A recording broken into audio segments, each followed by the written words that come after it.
across the UK. On DAB+, on YouTube, on your mobile, and on your side. This is Talk.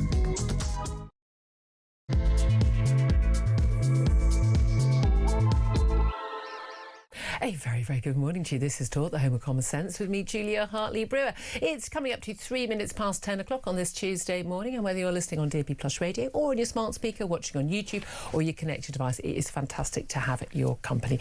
As always, lots and lots to talk about. The news just keeps on coming. Mostly it seems to be about, Labour infighting, which we're told by the Tories is going to cost each family in this country £300 a year. Why? Well, because the cost of extra borrowing as the markets go, uh-oh, what is going on? But it's absolutely fascinating what is happening in that by-election debate and the ongoing issues over the future Labour leadership. We've got the Cabinet meeting with the Prime Minister in number 10 today, of course, minus Wes Streeting, no longer in the Cabinet, but who knows, in 4 weeks' time, the person leading that Cabinet meeting could be, if there were a coronation, one Andy Burnham. Currently, the Greater Manchester Mayor wants to be, after the richest move for this by-election today, the local MP for Makerfield, but who knows if that's going to happen. Well, certainly we've got a new poll suggesting that, well, he would be the first choice for Labour Party members, certainly for the top job. We don't know what the people of Makerfield are going to think of it yet, but a poll of Labour members showing that Andy Burnham would decisively beat Keir Starmer in a head-to-head leadership contest, and goodness me, even more decisively would beat the likes of Wes Streeting. But King of the North, Andy Burnham, has now been branded King of the U-turns after he backtracked on wanting to rejoin the EU and agreeing to stick with Rachel Reeves's borrowing rules. Trouble with all of that is, well, you know, if you stick with those borrowing rules, then if you do want to do your big spend, well, how are you going to fund it? You're either going to have to cut spending on other things, not sure many of Labour backbench is going to allow that, or you have to put taxes up. So can he promise everything to everyone, as he's been doing? Very good way of being popular, not just the little cute eyelashes and being man of the people and wearing a black T-shirt instead of a shirt and tie. But is that enough to actually suspend people's judgment when the actual facts hit the fan? Meanwhile, we are going to be talking about also MAFSA, Married at First Sight UK. It's an international phenomenon. 3 million people watch MAFSA UK. Many also watch all the other international shows. And after a BBC investigation into the show, which is shown on Channel 4 in the UK, there has been an outcry calling for, the show to be axed. Now, I've got a particular, basically, bone in this game on the basis that it's actually... No, don't judge me. It's my favourite television show. Well, strictly speaking, the one in Australia, which has just finished, is my favourite television show of all time. I will not be dissuaded by this. I will not be embarrassed about it. It is a matter of fact. It is the greatest TV show ever made. And now, because of some claims from some women who've been on the British version, there's talk of cancelling the whole show. Are we talking about the usual hysteria over claims that are unsubstantiated at the current time? We'll talk about that a little bit later with a media lawyer. Right now, I want to put a question to you, and I'm also going to be putting it to my guest, Tom Slater, editor of Spikes Online, who regularly joins us on a Tuesday. Andy Burnham has been accused of U-turning. Well, been accused of, I mean, he has. He's U-turned on both rejoining the EU, which was something he said only last year at Labour Party conference was something he would like to do. OK, to be fair, Tim, can we be fair on this show? He said in his lifetime he would like to rejoin the EU. He, like most of Labour front runners and front benchers, think that leaving the EU was a bad idea, catastrophic, some say quite wrongly, and that rejoining the EU should be something that they should push in their next manifesto. But also he has U-turned on sticking to the government's borrowing rules. Now, he said previously we shouldn't be in hock to the bond markets. Well, I hate to tell you, when you are paying £110 billion a year in interest on your government bonds, you are in hock to the bond markets, whether you like it or not. But if he says he wants to stick to current spending and borrowing rules set by Rachel Reeves, then he's going to have some difficulties when it comes to actually delivering any of the promises that he is going to make, which is, you know, spend, but not putting taxes up. How do you do that? You cannot square that circle. We'll talk about all of that, but I want to know your reaction to that. Andy Burnham, King of the North now, King of the U-turns. What is your reaction on those U-turns? Give us a call, 0344 499 1000. Text the word talk in your message to 87222. Get in touch with us on X at Talk TV. Calls are charged at the national rate. Text cost £1. Standard network rate message. Love to hear your thoughts on that poll involving Keir Starmer as well.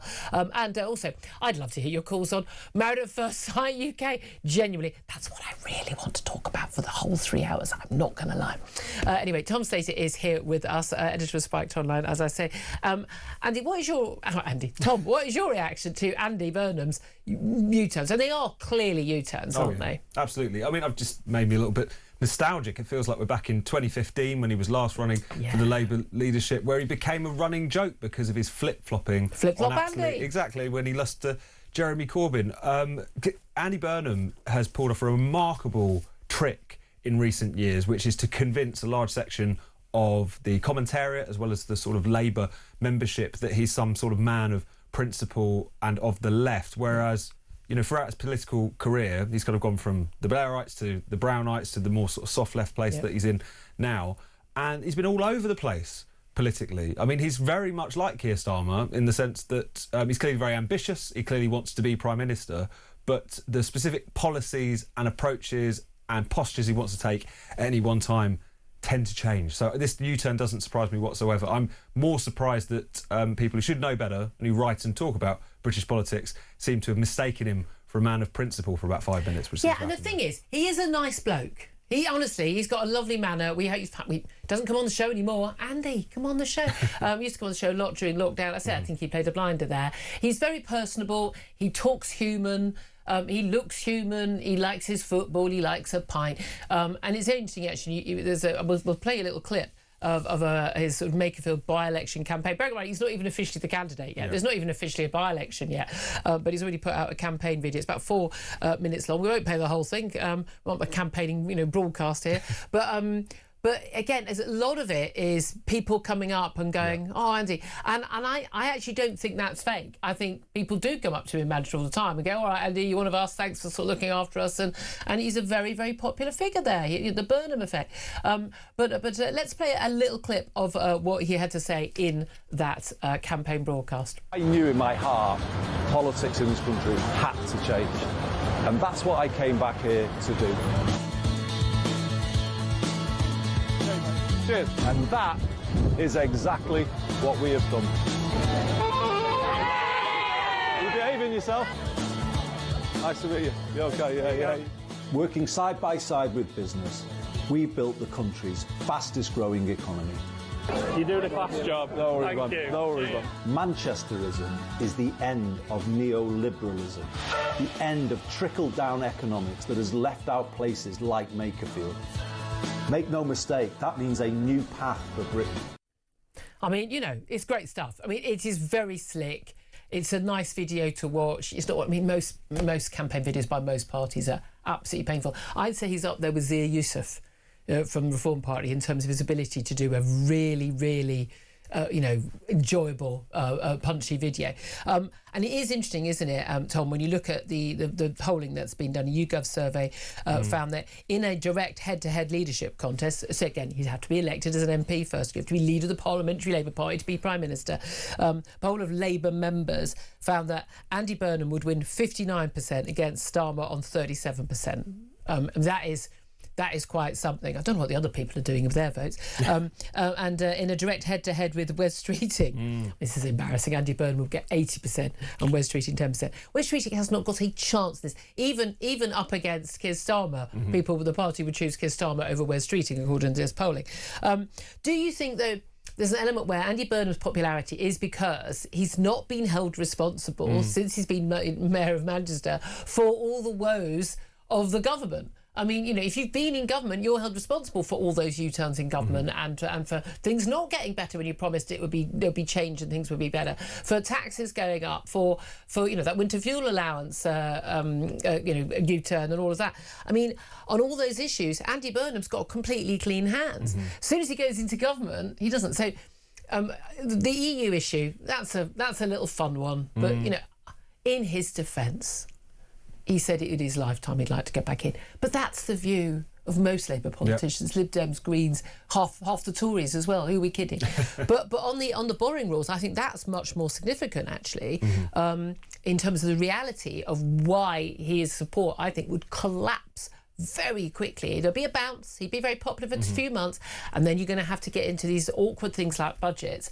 And we need all this extra money spent on defence, and that's just not optional. But you've got, the NHS costs just keep ballooning, the welfare costs keep ballooning. The Labour backbenchers have made it quite clear they will not accept even the tiniest cuts to welfare at all, or even cuts in the rise to welfare. You've got all of these booming costs, plus the cost of your borrowing going up.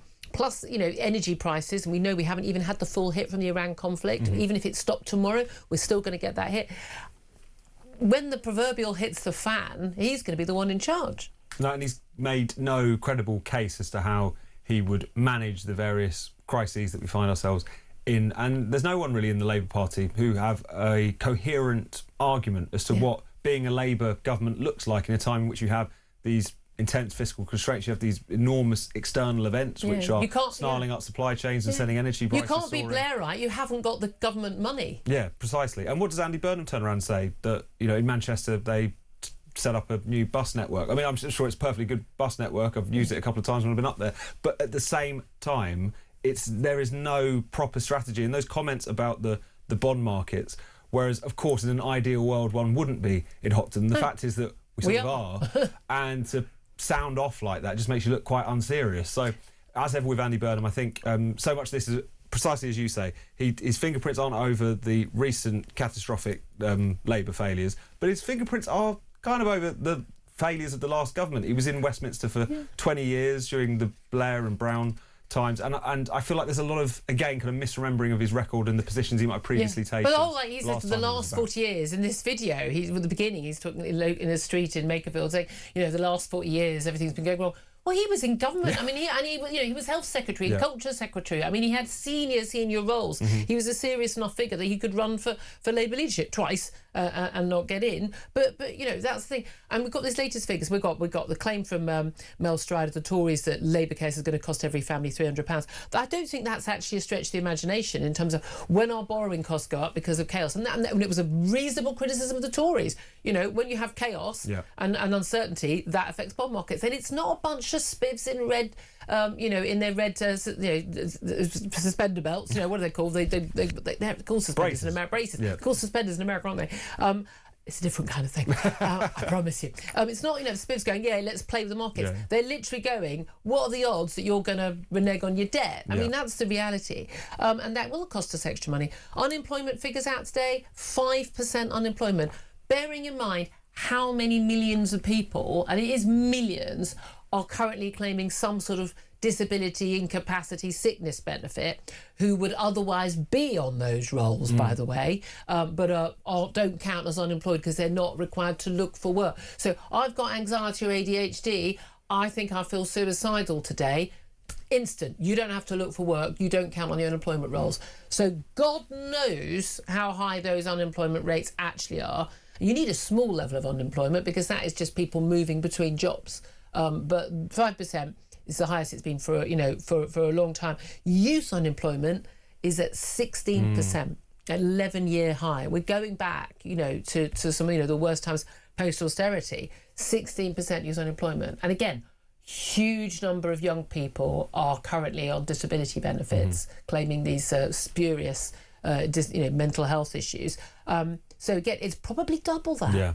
No, and it's such a social catastrophe as well as an economic one.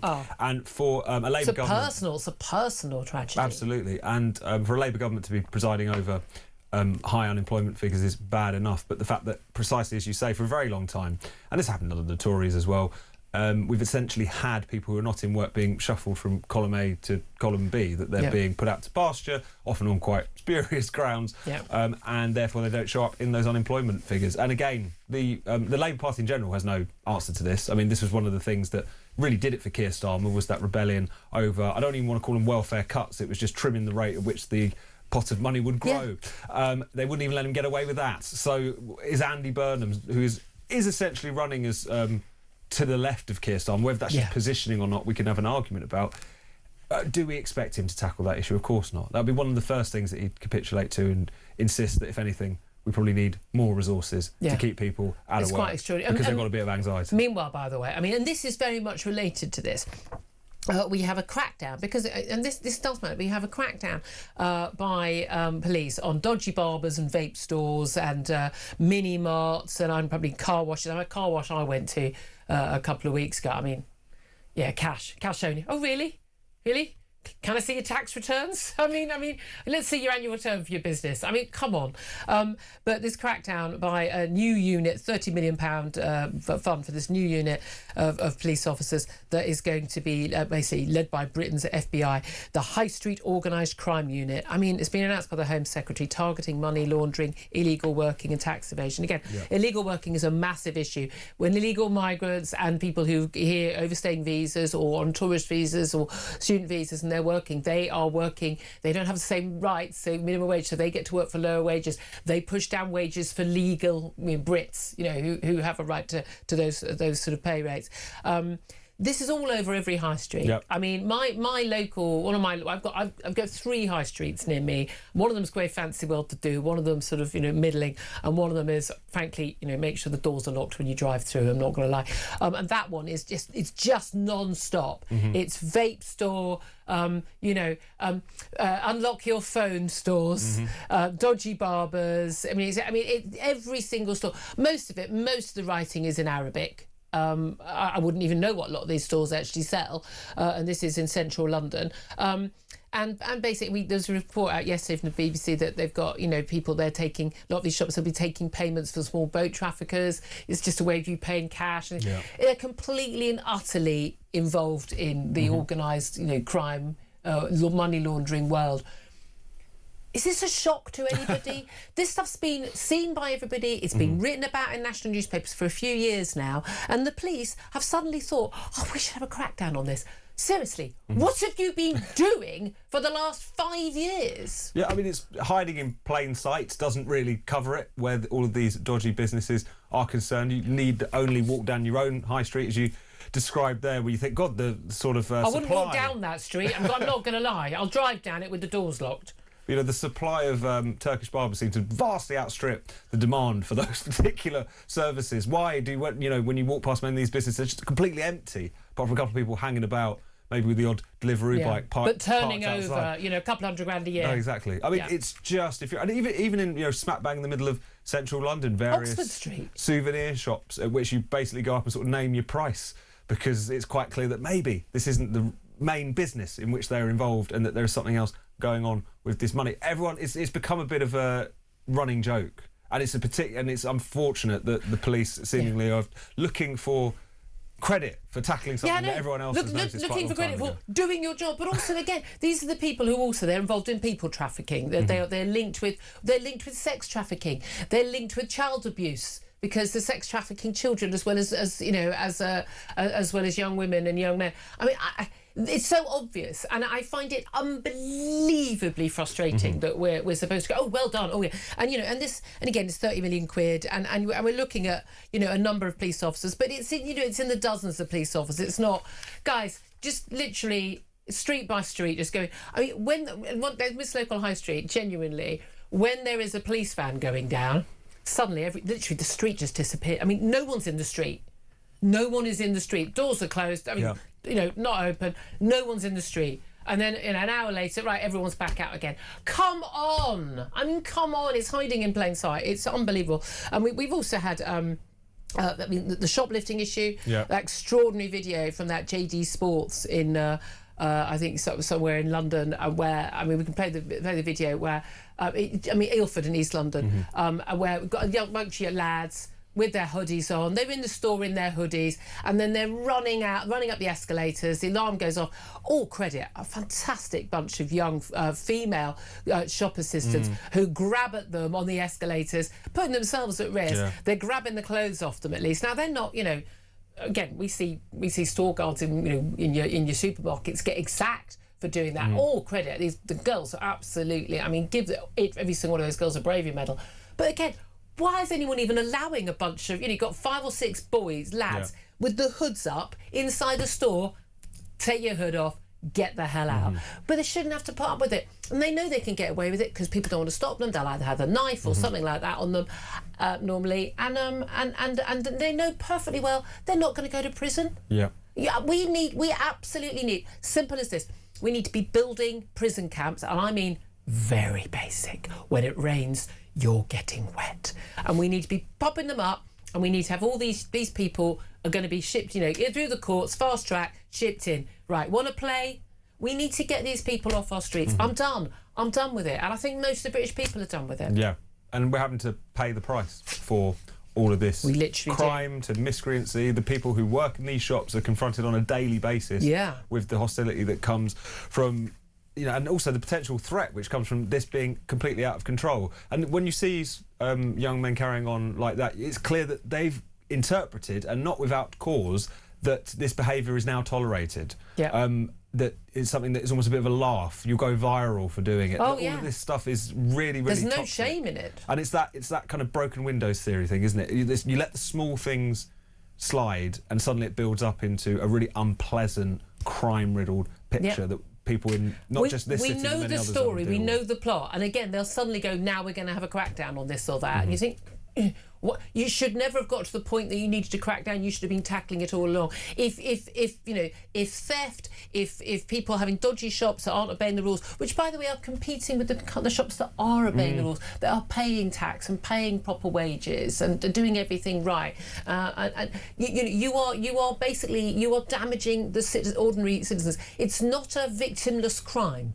It damages and hurts financially and I think in our souls. I think when I tackled a couple of young lads who apparently go to the local comp round me, they walked straight through the barrier at the tube in front of me the other day, and I tackled them. I literally was going, "You're thieves, you're stealing. Well, it's nothing to do with you. You don't work for TfL." I'm like, no, but I have to buy a ticket every day. I buy a ticket every single day for every journey. I put my Oyster card in, and the costs for me as both a fare payer and a taxpayer funding it go up because people like you don't pay. And they were just laughing in my face. I took a video of them.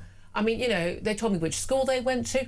They don't care, and they don't care because there are no repercussions. Yeah, and no repercussions. And even when it's not getting a fine from TfL or having your collar felt for what it is that you've done, even just the fact that schools don't seem to be intervening. That used to be cardinal sin, getting up to no good in your school uniform or whatever it might be. But it's just all across society. There's been this breakdown in standards. I'm in the 80s now. I got called into the headmistress once because me and my mates in our school uniforms had been sitting around on a bench in the centre of town.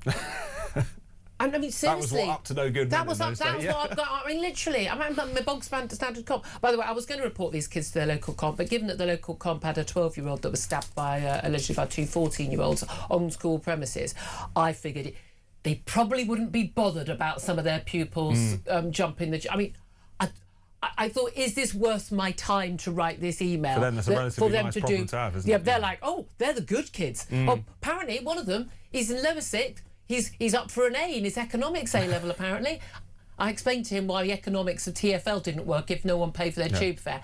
This did not go down well. I don't know why I bothered, to be honest with you. But, I mean, frankly, if the law would allow me to do, I would have done different things. Just saying. Let's also talk about MAFSA, Married at First Sight UK. Married at First Sight is a huge phenomenon. Started in Australia, Married at First Sight Australia. The original and the best. The latest series of that has just finished.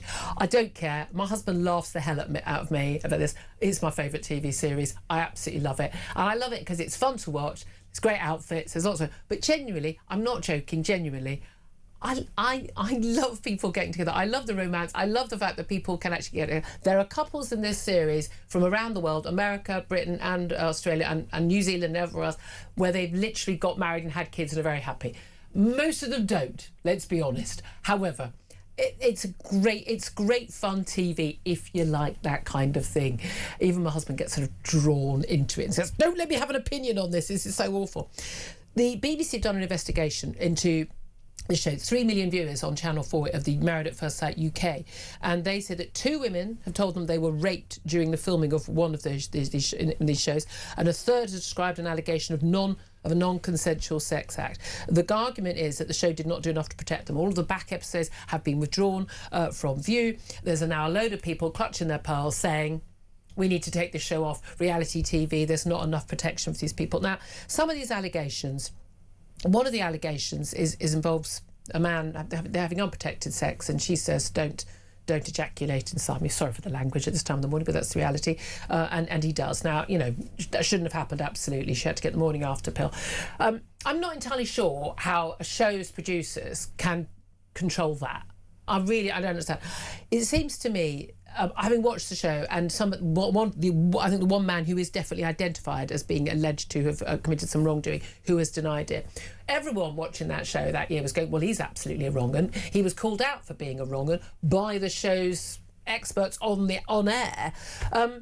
How much protection should a show like that give to people? I mean, are people just getting hysterical and that instant things? Oh, not everyone who went on a show to find love found love or had a good experience. When a lot of this stuff is stuff that happened behind closed doors, where the producers were completely unaware until after the show had finished and aired that there had been any problem.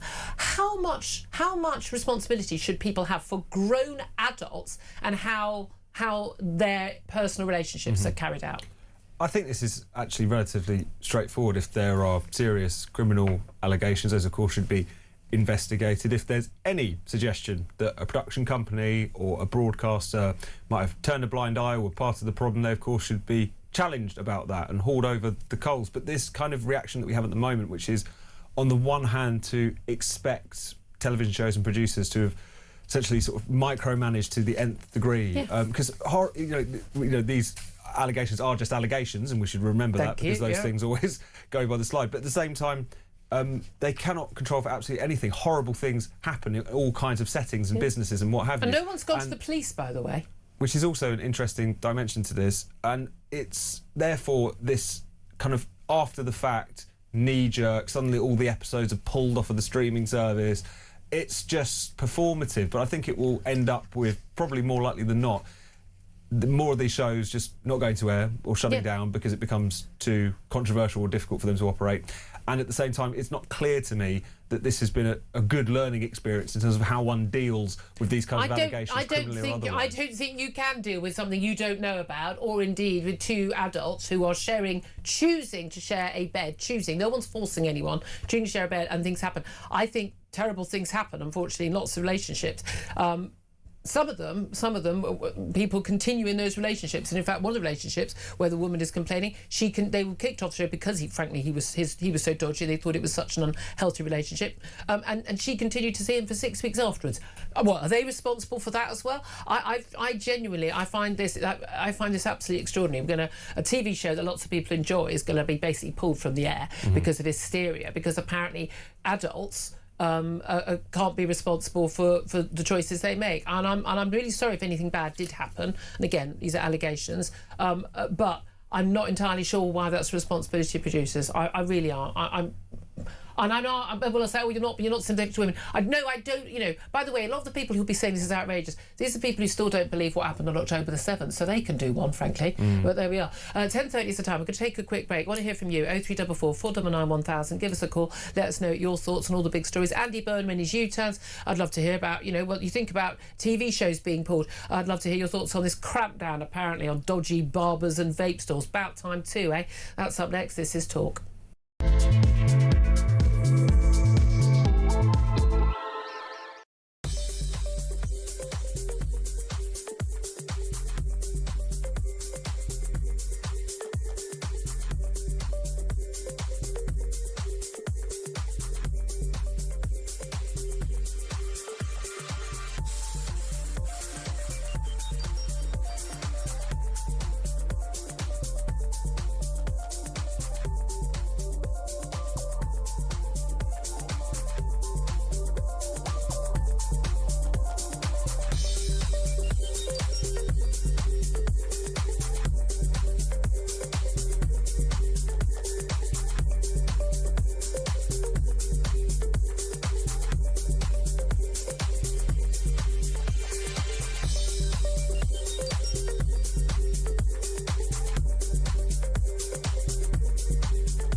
the Talk app.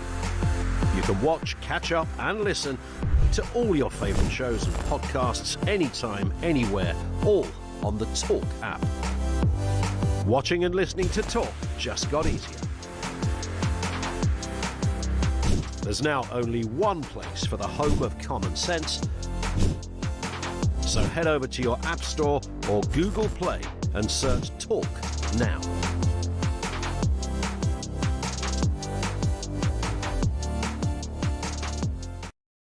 Across the UK, on DAB+, on YouTube, on your mobile, and on your side. This is Talk. This is Talk, the home of common sense. 10:33 is the time. Let's get some of your messages coming in about Andy Burnham and his U-turns. Donald says he's going to lose. Mike says he hasn't U-turned. He's gaslighting the British public. It'll change again if he gets into office. This is true. Charlie says Makerfield voted 60% leave, so he's desperate to hoodwink this constituency into voting for another Blairite. You'll forget the voters if he wins. And Fred says, I speak for everyone when I say I'm shocked that a politician would U-turn because it's politically expedient to do so. Just another Labour charlatan, said Sarah. Stuart is on the line in Wigan. Hello, Stuart. What do you want to say? Hiya, Julia. Hello. I just wanted to say this, that I honestly cannot believe the arrogance of the people in this party. I really cannot believe the arrogance of them. I'm from Inley, so Yeah. I'm in the constituency. Yeah. They've just been handed the backside to them on a plate not 2 weeks ago. Yeah. And the arrogance of it to just think that, right then, I'm just going to take this one and I'm going to sit for that and I'm going to win it and you're not going to win it, Burnham. Why not? There's no point, and I don't care how many times anybody says it, he's not the King of Manchester. He's not well liked round our way.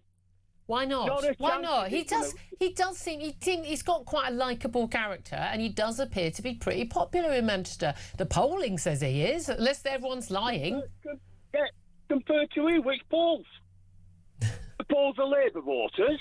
Right. No, the He might polls very have... well be with Labour voters, but I mean, you know my opinion on them. So you think doesn't matter what any polls say, he's not going to win it? Well, he's not done a U-turn, full stop, as far as I'm concerned. He's not done a U-turn. What he's done is what every other Labour Party member, Labour MP, just can't help doing every time they open their mouth, and that's lie. Right. There we go. There we go. They don't understand.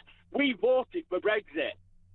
Yeah. They cannot turn round and say that Brexit has been bad because they, as a massive part of it, and Conservatives as well, Totally agree. as a massive part of it, haven't delivered Brexit yet. So keep your mouth shut on whether Brexit's been a success or not until we've got it. Well, we have technically left the EU, but yeah, we haven't actually, been able. Well, again, lockdown didn't help, did it? Ukraine war and all of that, but being able to actually, capitalise on it. Stuart, great call. Thank you very much. We're going to take another quick break. Then we're going to be talking to Labour peer Lord Foulkes about what he makes of that election campaign. This is Talk.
across the UK. On DAB+, on YouTube, on your mobile, and on your side. This is Talk. This is Talk. I'm Julia Hartley-Brewer. 10:37 is the time. Let's go straight to my next guest, Labour peer, former minister under Tony Blair. Lord Foulkes, a very good morning to you. Hello, Julia. My friends think I must be a masochist to come on your programme so few. We kind of think that too, but we always enjoy you coming on.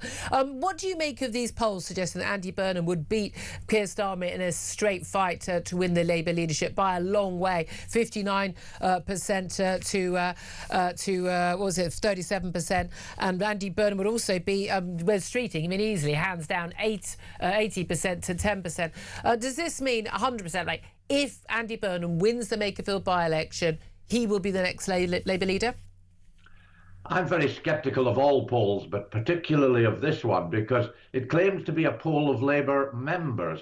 Yet my understanding from my friends in the Labour Party administration is that they don't give details of party membership to pollsters. So I don't know how they managed to carry out this poll. I think over the years they have managed to do these things and managed to ascertain who is and who is not a Labour Party member. But yeah, it's a fair point. But there's no doubt at all Andy Burnham is a popular figure even among Labour MPs in the House of Commons as well, and would certainly easily get that 81 MPs to back him if he does become an MP. The first thing he has to do is, well, we haven't even had the rip move for the by-election yet. That's happening today, we understand. Yes. 18th of June. He's got to win it. Big challenge from Reform, which, of course, did very well in the local elections in that constituency. And also, of course, he's only got about a 5,000 majority. And as we know, people in seats aren't very keen when they voted for an MP a couple of years ago to be told, oh, for someone's personal ambition, you're going to have to vote again. Tends not to go down very well with voters. But do you think he's going to win that by-election? I agree with you. There are lots of ifs about this. He hasn't been chosen as the candidate yet. Yeah. And that's not up to him, and it's not up to any sort of hierarchy. It's up to the Labour Party membership in that constituency. And I understand a long list and then a short list will be drawn up. Then the party members will meet. They'll choose the candidate, and it may be Andy Burnham. And then, as you say, if it is Andy Burnham, he then has to get elected. Now, I supported Andy Burnham in his first campaign. He's had two already to be leader. That was, he was defeated by, as you know, the current... well, he was Ed Miliband. He was Ed Miliband and then Jeremy Corbyn. And then by Jeremy Corbyn. So this would be his third attempt, third time lucky. So I think there are a lot of ifs. But, you know, I was wondering, Julia, when we were talking about these elections of Labour leadership, that I have a great respect for the other parties. And the Conservative Party had a good election and chose Kemi Badenoch. The Liberal Democrats had a good election and chose Ed Davey. How did Nigel Farage get chosen? Was he elected? No, but that's up to each party. It's not. My view is it's none of my business. If I'm not a member of a party, it's none of my business. It is your business, Why? Julia. No, it is your business. Why? Because we live in a democracy, and in a democracy, you would expect party leaders to be elected by their members, wouldn't you? I think he would be if he was. I don't know. I don't think that's relevant. If people are unhappy about that, then they won't vote Reform, would they? That's you see, they've just changed their chair. You know, this guy.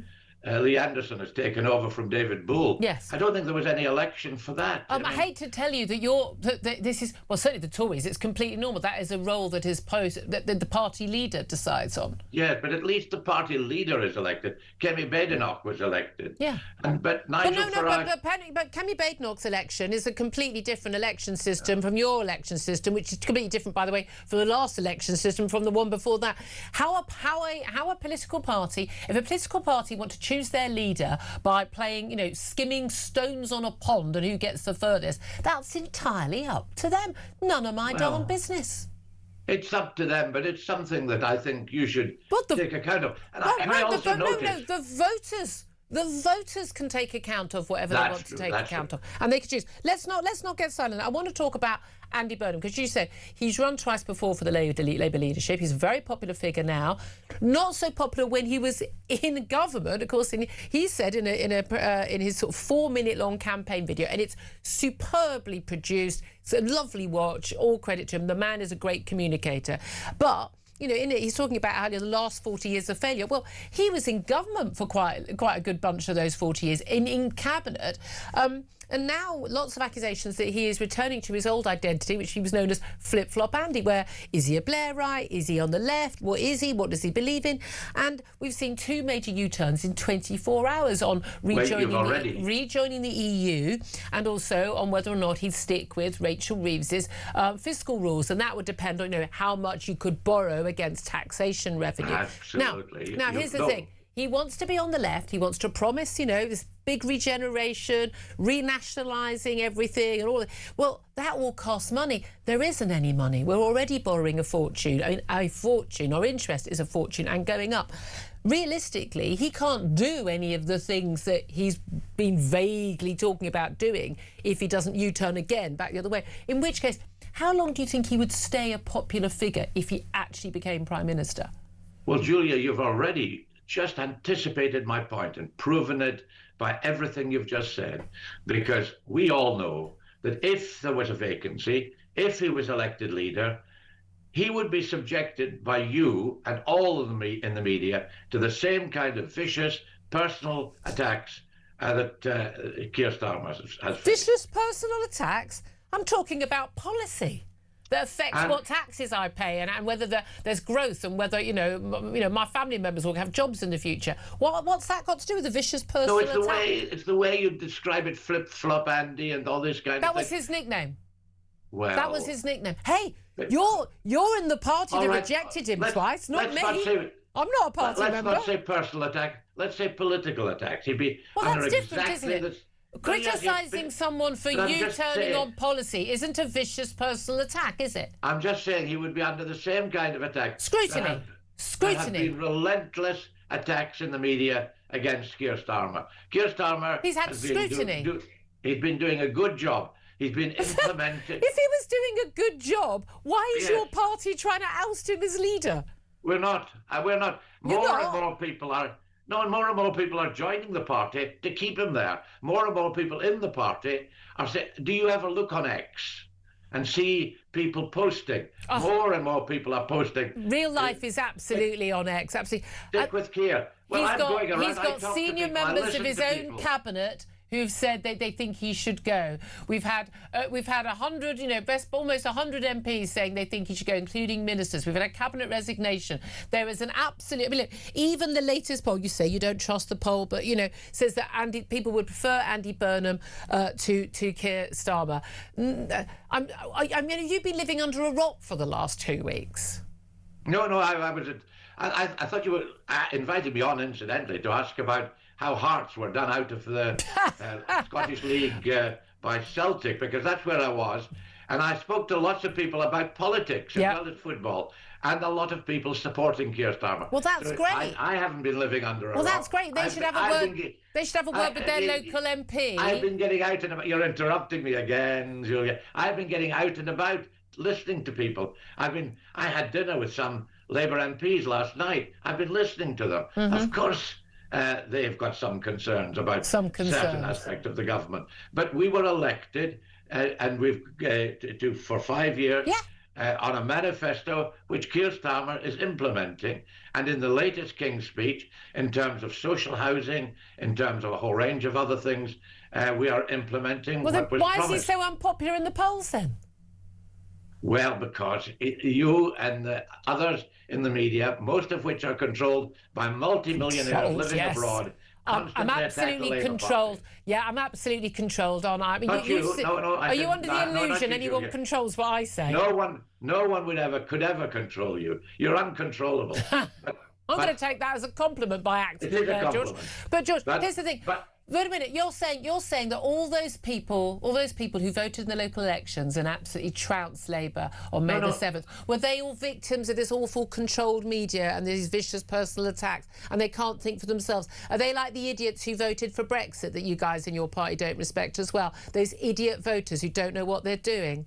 The voters know exactly what they're doing. So, but you can't change. You can't say that the voters are wrong. But the results were not as disastrous as you say. Midterm results. No. Let me finish. Midterm results are always difficult for a government. They were. I think when I was on previously, I pointed out to you about the 2004 local government elections and European elections, which we did very badly in. And then in 2005. Tony Blair won a third. He did. But election. The difference between Tony Blair and Keir Starmer is Tony Blair is a good communicator. He was in control of his party. He had public. We lost a lot of seats in 2004. Yeah, but it's not. But you know that Keir Starmer isn't a political operator in the same way. I mean, this thing. At the end of the day, do you think that all these claims of U-turns, which are U-turns, do you think that they will actually dent Andy Burnham's popularity? I don't know. But I like that. I like that answer. We'll leave it there because time's against. Lord Folks, I always appreciate you coming on. Labour peer, former Minister under Tony Blair. Tom Slater listening to all of that, editor of Spiked Online. He backtracked a bit on like, oh no, I'm not criticising the voters. But we're always told Keir Starmer's unpopular because of nasty people in the press and the media who are criticising him. I mean, do they not hear the chants at football stadiums? Keir Starmer is a banker. I think that's what they're saying. Something like that. I mean, whole arenas start chanting this because they've read the Daily Mail, I assume. Well, this is always the Labour argument, is that we're doing badly in the polls because of the tabloids, we're losing elections because of the tabloids. I mean, this is just excuse-making, and it's also just blaming the public by proxy. They're fooled, they've been whipped up into a frenzy. This is what they always do. Just listen to what people are saying on football terraces and elsewhere. Keir Starmer is treated with a mix of hatred and derision in the country to an extent that I'm actually quite surprised by. I thought people would be bored by him. I thought people might not have particularly good things to say about him. That people feel for him is and in such a short period of time. And that's not because of personal attacks from the media. That's because of what a terrible go of it he's made in office. And also, again, if you call a load of people far-right bigots, people weirdly don't take kindly to it. I know they're old-fashioned like that, but there we are. 10:49 is the time. I'm going to take a quick break. Love to hear your thoughts on all that. 0344 499 1000 is the number to get in touch. Up next, going to talk to David Buick about whether all this chaos is going to cost us £300 each as a family because of his extra costs in borrowing, but also are we hitting peak tax according to the IMF, and unemployment hitting 5%. This is Talk.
The Talk app. You can watch, catch up and listen to all your favourite shows and podcasts anytime, anywhere, all on the Talk app. Watching and listening to Talk just got easier. There's now only one place for the home of common sense. So head over to your App Store or Google Play and search Talk now.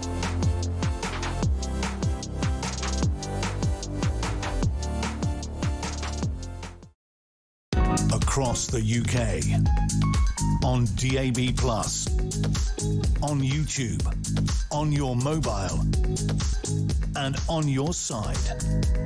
This is Talk. Good morning, welcome back to the show. 10:52 is the time. Let's talk about economics and basically the pound in your pocket. It's simple as that with David Buick. He's a financial advisor and markets commentator at Aquis Exchange. A very good morning to you, David. Empress, top of the morning to you. Thank you so much for joining us. Quite a lot of news to talk about. The Tories, Mel Stride in particular, has claimed that the Labour chaos could cost every family in this country £300. Is that true? It's possible, but it would need gilt yields to go above what are already eye-watering levels to even higher. And I think the first thing that everybody needs to remember about the gilt market is whatever anybody says, it is never wrong, because it always reflects opinion, an opinion that matters. And this government has borrowed money right up to the hilt.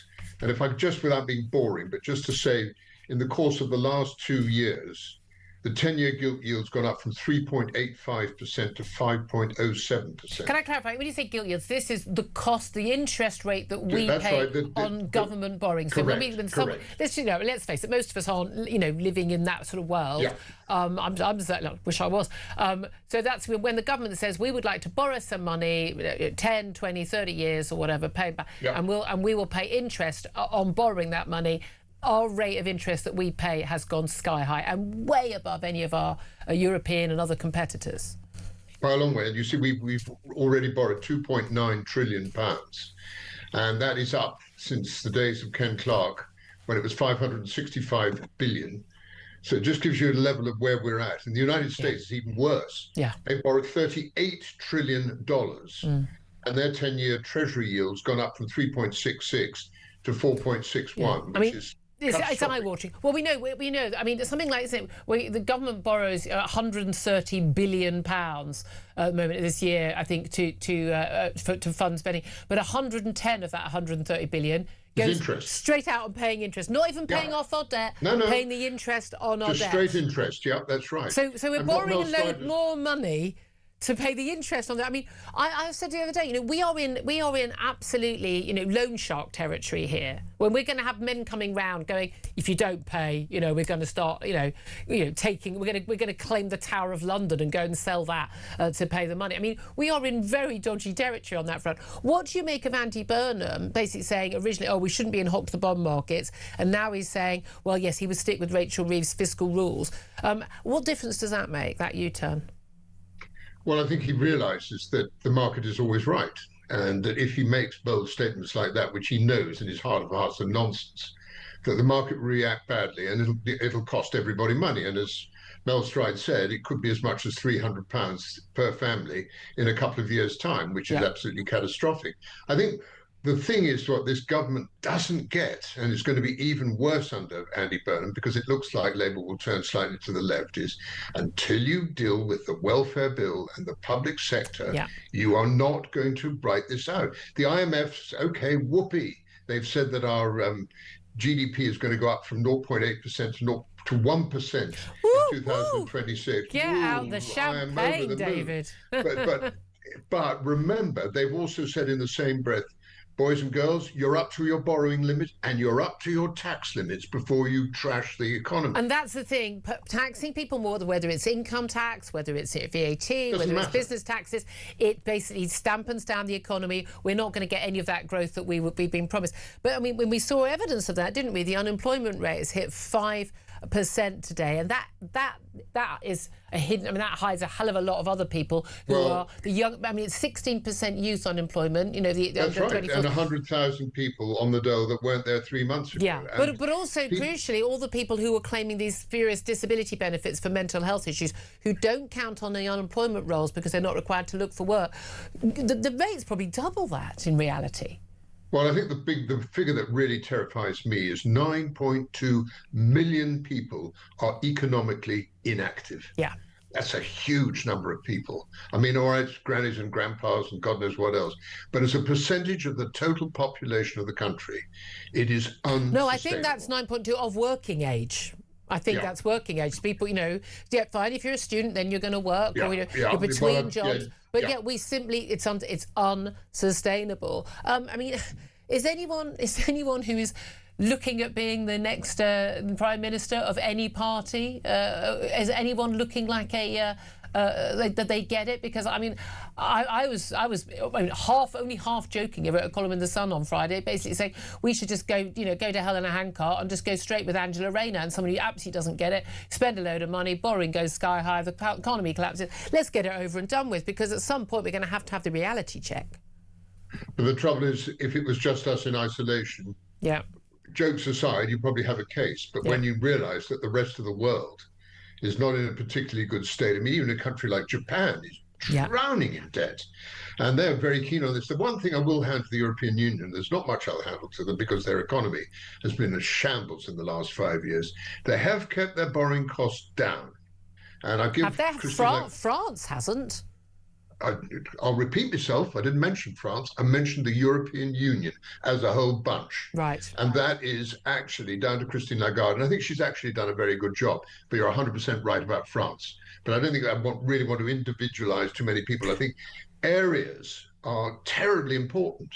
And the one thing that people don't get, and I can't understand it, that if you stimulate business, you stimulate growth. People pay more tax, countries pay more tax, you get more jobs, and everybody lives happily ever after. They just don't get it. I know. It is still bizarre. I don't know how many times people have to try the whole, tax more, we'll take money from the rich because those awful people taking from the poor and thinking that will make the poor people any better off. There's no evidence whatsoever long term that it does that. David Buick, thank you so much, as always, for joining us. Tom Slater, listening to us there, listening to that conversation. It is quite frustrating, isn't it? But the huge amounts of money we're spending on borrowing, the huge taxation. People are going, I'm paying a load of tax, nothing seems to work, public services aren't getting any better. What's going on? No, and the fact that the amount of money that we're spending purely on servicing the debt is a perfect example of what people suspect is going on, which is that they're paying a hell of a lot of money and it just literally disappears. I mean, this is not money which is going to provide hospitals or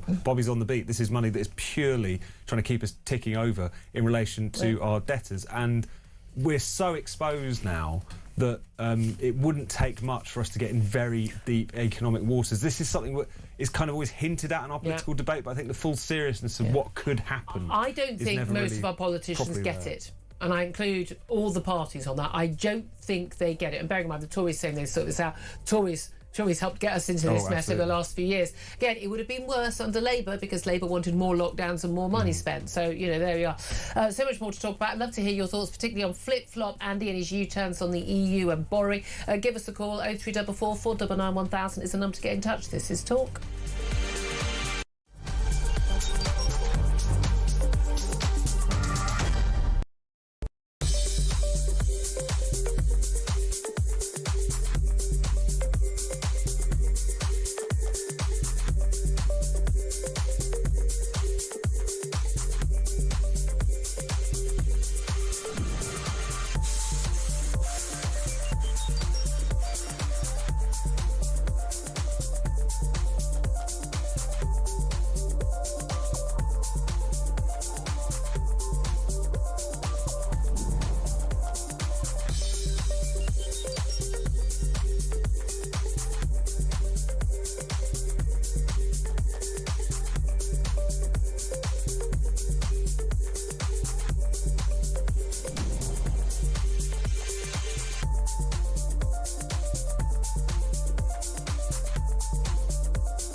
across the UK. On DAB+, on YouTube, on your mobile, and on your side. This is Talk.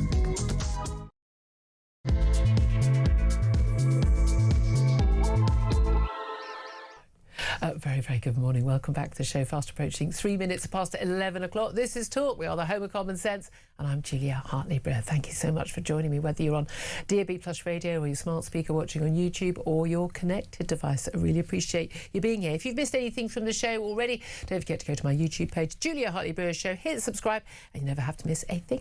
Coming up in this, I'm going to be talking more about Andy Burnham. Flip-flop Andy, more U-turns on the EU and government borrowing, but also a poll suggesting of Labour members that they hands down beat not just Keir Starmer but embarrassingly well would beat Wes Streeting as well. Also going to be talking about what the hell is going on in the Iran conflict. Donald Trump has backed down from a full-scale attack on Iran after, he says, a plea from allies in the Gulf in a bid for one last shot at a nuclear deal.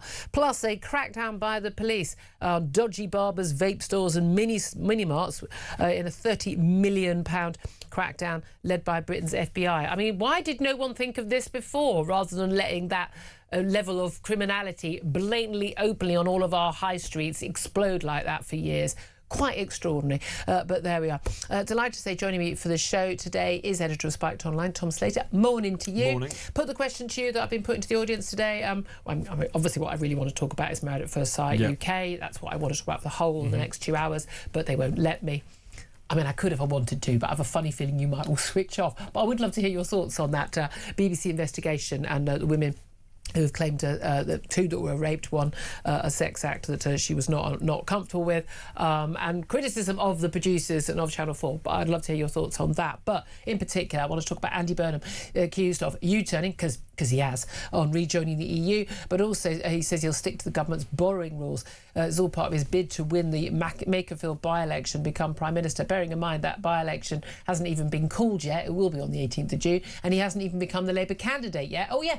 And he hasn't won it yet to have a chance to become Prime Minister. But what's your reaction to that? Give us a call. 0344 499 1000 is a number to get in touch. Text the word TALK in your message to 87222. You can get in touch with me on X as well at Talk TV. Calls are charged at the national rate and text cost £1, standard network rate message. So that question to you, Tom Slater, what's your reaction to these U-turns? I mean, is it legitimate to call them U-turns? Oh, of course it is, especially when it's coming from Andy Burnham, who's made a political career out of U-turning, flip-flopping. This is what he does. There was a good joke doing the rounds on Twitter the other day that a Blairite, a Brownite and a Corbynite walk into a bar and the barman says, "Hello Andy, what are you having?" This is what he does. I mean, when he ran and lost against Jeremy Corbyn, he was all over the place, desperately trying to kind of keep up with the supposed radicalism of Corbyn, and really made a complete fool of himself in the process. He was a running joke. I mean, it's to his credit in a sense that he has managed to kind of rebuild his profile, go and run a successful mayoralty, reinvent yourself, absolutely. But it's when he actually comes under proper scrutiny, where he's not just the sort of king over the water, someone who Labourites or the commentariat can project all of their hopes and dreams onto, that he comes unstuck. He's clearly the front runner. If there is a leadership election in which he stands, he will almost certainly win it. Lord Foulkes, a Labour peer, was saying to us, Keir Starmer's not unpopular. It's like, OK. I mean, let's play along with that. Keir Starmer's probably unpopular in his own household. I understand for quite some time over his issues on tackling anti-Semitism, he absolutely was among his own family, of his wife's family, of course, being Jewish. But here's the thing. I mean, you say you're quite right in terms of he hasn't reinvented himself, and he's got this whole, I'm not a politician, I'm different, I'm not part of the Westminster mob. I wear jeans. I wear jeans. I wear a black T-shirt instead of a shirt. I like elbow. I mean, this is the extent of the, he's quite cool. And, he's got lovely eyelashes. You've got to give him credit. Mind you, so does Yousaf. I mean, I'm not sure eyelashes keep you in a job, just saying. But credit where it's due. But credit where it's due. He's got a good pair of eyelashes. And he's a normal bloke, and he does talk human. He is a much better communicator than the Prime Minister. In every video that he does, every interview he does, every speech he does, the whole thing is just... when is this going to end? And you were talking a little bit earlier about the level of vitriol that is directed towards Keir Starmer. I mean, the Lord Foulkes, Labour Bill, was basically saying it was all drummed up by the media. On the contrary, I think the media world is quite shocked by how much the public hate Keir Starmer. the left hates him, the right hates him, middle ground who go, hold on a minute, you're calling us far right because we like the Union Jack. You know, I mean, and we don't think girls should be mass raped and nothing happens as a result. We're not far right. People don't like that, but there's no doubt at all Andy Burnham is much better at the PR, and he is popular in Manchester. We know that, but is that enough? And at the end of the day, the scrutiny you get when you're the Mayor of Manchester is very different from the scrutiny you get when you're the Prime Minister and you have to deal with everything. But let's play a little clip of that 4-minute campaign video, don't we? This is much shorter than that. But it's a 4-minute campaign video that Andy Burnham put out. It starts with him walking local streets at the school that he'd gone. He'd been thrashed at football and his kids had gone to the school. And he's been talking about the last 40 years of failure. Here's a little taste of that campaign. I knew in my heart politics in this country had to change, and that's what I came back here to do. Cheers. And that is exactly what we have done. You behaving yourself? Nice to meet you. You okay? Yeah. Working side by side with business, we built the country's fastest growing economy. You're doing a class job. No worries, man. No worries, man. Manchesterism is the end of neoliberalism, the end of trickle-down economics that has left out places like Makerfield. Make no mistake, that means a new path for Britain. Look, it's basically, it's a promo video, it's a PR video, but it looks good. He speaks normal, he speaks human.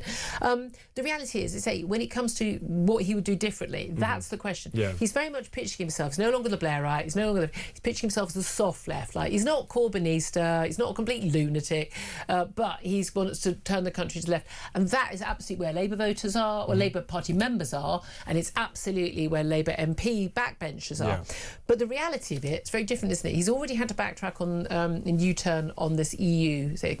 Wes Streeting just threw it out there at the weekend, basically like, I want to rejoin the EU. Now, Labour manifesto in 2024, very clear we would not rejoin the customs union or the single market. The reality is they are desperately trying to go back on both, and we know they're going to try us by hook and by crook. I would rather they were honest about it, and so that's what we want to do. Fine. Run it on a manifesto. We'll have a referendum. Let's see how that plays out, because we ain't rejoining. I can 100% assure you, when you see the terms that the EU offers, including, by the way, taking the euro, not the pound, it's just a chance in hell. It won't be 52-48. It will be sort of 72.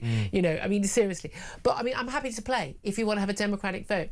Doing it dodgily like this, what Keir Starmer is doing, I think is worse. But the key thing that would really affect us would be the borrowing. He says he's going to stick to the fiscal rules. This after saying he doesn't think the country should be in hock to the bond markets, but also talking about, massive investment, building loads of council houses. With what money? With what money? If you're not borrowing more, you're going to have to tax more. Yeah, and this is why I think he would become sort of continuity Starmer in a lot of ways. I think he would want to do some kind of symbolic sops to the soft left of the Labour Party when he came in. But generally speaking, this U-turn on fiscal rules indicates that he was chastened by that experience after the Labour Party conference last year when he made these comments, made a bit of a fool out of himself. And this is the thing, I mean, he may well... It's our working assumption that if he stands in this leadership race, if he does get into Westminster, there's a lot of ifs here, that he would easily win it. But I think the shine would come off him very quickly, particularly at a time when in office there's all kinds of huge issues that need to be dealt with, and it's quite obvious he doesn't have the answers. But also, we're at a time where there's a particular premium put on authenticity, a sense that people really stand by what they're saying. Like them or loathe them, both Nigel Farage and Zach Polanski strike people as authentically themselves and in their politics. In Polanski's case, he's authentically an idiot, but nevertheless that's still something that people can kind of hang their hat on. And I think Andy Burnham, you can imagine there's a certain type of voter, a certain type of slightly more well-to-do Labour voter that would make them of a certain age. It would make them feel a bit better about this government. It would make them feel a bit happier putting that cross in the box next time. But when it comes to either winning back younger people from the Greens, it's not obvious that he would be able to do that. And when it comes to holding on to those working class Leave voters, which Labour just about managed to claw back just to a degree at the last election by trying to kind of neutralise the issue. They've already gone anyway. No, exactly. They're not coming back either. So I think he could well be the best candidate for Labour in terms of stemming the losses, shoring things up, putting them in better place to not lose by as much. But part of the argument in the party has been, well, Keir Starmer tried to appeal to reform voters on being tough on immigration and things, and that hasn't worked, and that's why the Green Party's grown. Well, he might have talked a few things, said a few things like the island of strangers speech, but didn't do anything about it. He then called everyone far right bandwagon jumpers on grooming gangs inquiry and things like that. They abjectly failed on illegal immigration. Yes, we've seen legal migration come down, but it's still in the hundreds of thousands. And by the way, that came down because of Rishi Sunak's policies, not because of anything that his party has done. So I mean, I'm tackling crime. I mean, give me a break. Does anyone feel that crime is being tackled right now? So he's not actually doing anything to appeal to that side of things. And and my God, he hasn't tackled the culture wars. Yeah. Even with the the easy out with the Supreme Court ruling. No, double down on a load of that madness on trans as well. And by the way, I mean, Andy Burnham got very big issues with him on that as well. He's another classic. He was in favour of gender self-ID and things like that. These things to me make people unelectable to sane people. It's as simple as that. But he is a better communicator. Do you think someone who is just a better communicator, who is likeable and not just, I mean, literally Keir Starmer starts speaking and the country just goes shut up? Yeah. Do you just think that that actually, just being able to communicate better means that he can get his message across? Oh yeah, I mean, on the kind of political communication score, anything would be an upgrade on who we've currently got. I mean, deaf mute or something. I mean, it's like that sort of thing where really I don't understand how Keir Starmer manages to communicate to his own friends and family, let alone to the country at large. You just imagine standing next to him at the football. Oh my God! Exactly. There'd be like the most amazing victory. There'd be like a last minute, I mean, Arsenal, victory last night. Fingers crossed. We're Arsenal family, But at the end of the day, he could make that boring. He could. I mean, he is a charisma vacuum. He sucks the oxygen out of the room, and not in a good way. So therefore, of course, Andy Burnham, any of these people would appear like an improvement, but. It's obviously on any other score, it would feel like more of the same, if not worse. It's going to be fascinating because it's the country being run by Labour members and Labour backbenchers who are so out of whack with the issues that the country is facing and the views of the majority of the population. And don't understand that it's Labour policies that mean that unemployment has hit 5%, youth unemployment at 16%, and that masks these massive big numbers who are on basically some sort of disability benefit with anxiety. Let's talk about the crime issue. Dodgy barbers, dodgy vape stores, those mini marts that we've seen in a BBC investigation this week. Basically, you can, people smugglers saying, well, your family or your friends, they can pay them money for your transport across the channel by paying in cash at this local mini mart, and if you don't make it, we'll pay it back. I mean, they're all part of this. I mean, the trust levels involved in this crime industry is extraordinary. But also, of course, they're just, they're money laundering business. They are people trafficking, sex trafficking, child sex trafficking business. They are drug businesses. They're handling weapons. These are really dodgy businesses. They're on every local high street. I was saying in the last hour, one of my local high streets, we kind of sit between two, there's another one nearby, is basically entirely dodgy looking shops. Where God knows what is going on, and everyone disappears if a police van appears, but then suddenly all come out again. I mean, the police have suddenly noticed, we should do something about this. This is part of an announcement from Shabana Mahmood, the Home Secretary, with a new high street organised crime unit targeting money laundering, illegal working and tax evasion. But again, they've been doing it in plain sight. Why does this government and the last government, they need to wait for something to become an absolute disgrace on a grand scale, whether it's shoplifting, whether it's this sort of stuff, before they do anything at all, and they go, can you give us credit please, because now we're attacking this thing. Well, it wouldn't have been a thing if you had done even 1% of your job at any point in the last 10 years. No, it does feel like the government or the authorities have to be shamed into doing things that they should be doing already. You saw that in relation to the fare jumping, it took and told about crimes that everyone can see with their own eyes every day. Exactly, and they can't claim to have been unaware of it, but it's they let it get to such a terrible degree that there's so much public outcry that they then start to, in a sort of ostentatious fashion, and while constantly communicating that they're doing it as if they should be patted on the back for doing their job. But it's not going to touch the sides. I mean, this is something which has been turned a blind eye to for a very long time. These kind of pockmarked high streets, which are up and down the country, are almost only going because of only still have shops that aren't vacant because of the dodgy pubs and the dodgy vape shops. It's an absolute scandal, but it's not something that the police or anyone else could claim to have been surprised by. No, I mean, I don't understand. They walk past it. I mean, if I get the rare occasion I see a police officer anywhere in the street, but again, they walk past, people begging the street. Still a crime, by the way, still a crime in this country, and they're almost entirely foreigners. Certainly in London, almost entirely foreigners. They're not, veterans who are down on the luck and who should absolutely be getting all the care and the help they need. We're talking about, most around my way, they're Romanian and Albanian, and frankly, literally send a van round, pick them up, literally put them on the first ferry back. I keep saying this, but I'm so done with this. I'm just so done with what is going on in our high streets and the impact that this has on things like local employment. I mean, all these dodgy places,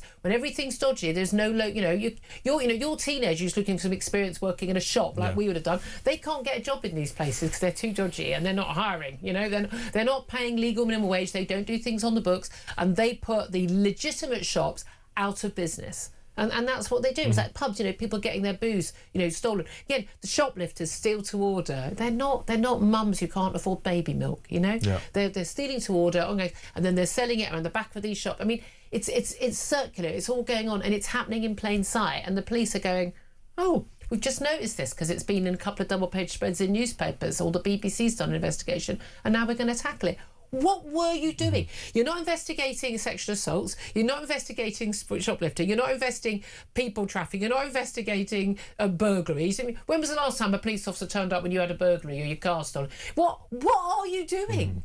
And it all adds up to a really depressing picture, because whether it's clear-cut crimes or quote-unquote antisocial behaviour, or just the sort of general air of unpleasantness that now attends a lot of our cities, we've let things get so bad that it's going to take actually a pretty almighty effort to write us, because we talk about the issue or the particular crime changes, but the story stays the same every single day, because things are just sort of unravelling out there and no one seems to care. And I think people are going to more and more take things into their own hands, and they're just going to say we've had enough. And people are going to call it vigilantism. No, I think it's just going to be people being good citizens. I think people have just done with this now. They've had enough. And people have taken the mick out of them, and the authorities have taken the mick out. Absolutely. If you are an ordinary, hard-working taxpayer now who pays for stuff, you pay for your bus fares, you pay for your fuel legally at the garage, you pay your taxes, you pay for your goods when you go to a store, you pay full price. You're a mug. You're going to start feeling like a mug because no one else is doing it, and when trust breaks down. And by the way, small point worth making: if I look at a dodgy barber around my way, if I look at a dodgy vape store, or those little mini marts, I look at any of those, the car washes, there isn't a single person there who speaks English with an English accent, not one. So don't tell me it's nothing to do with colour of anyone's skin, although it is very noticeable. There is virtually no one white, certainly in my local area, which is largely white, who I say, I don't care about the colour of people's skin, but if they are speaking clearly, obviously, foreign accents, I do not understand why anyone is allowed to be in this country who is so openly, blatantly committing these crimes. I'm sorry, I just find it extraordinary. Again, ship them out, I'm done.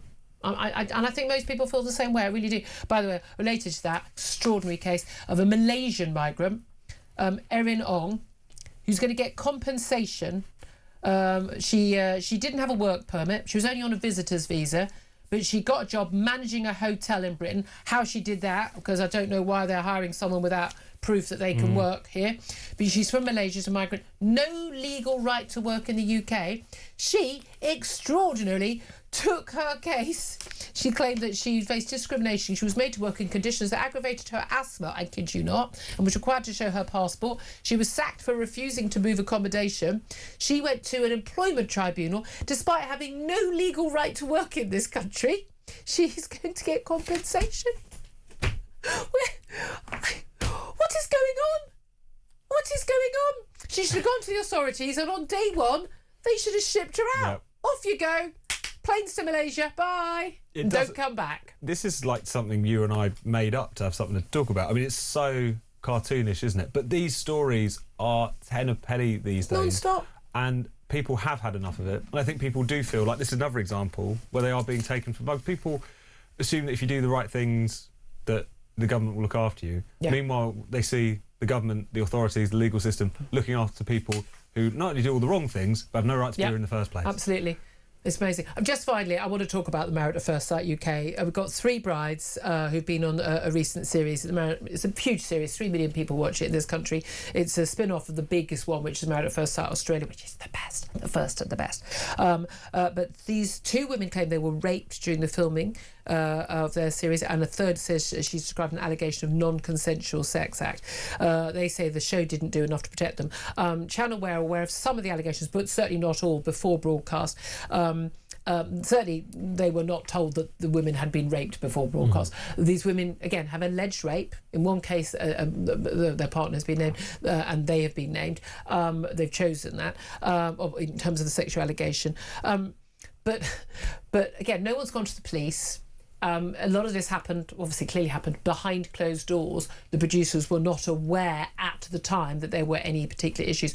One couple, actually, I remember watching the series, the guy was absolutely wrong, and I don't know whether he committed any crime, but he was absolutely wrong in terms of his controlling behaviour. But she, by the way, stayed with him for 6 weeks afterwards. This was her thing. She likes controlling men. It's what she thinks is love. She's a damaged soul.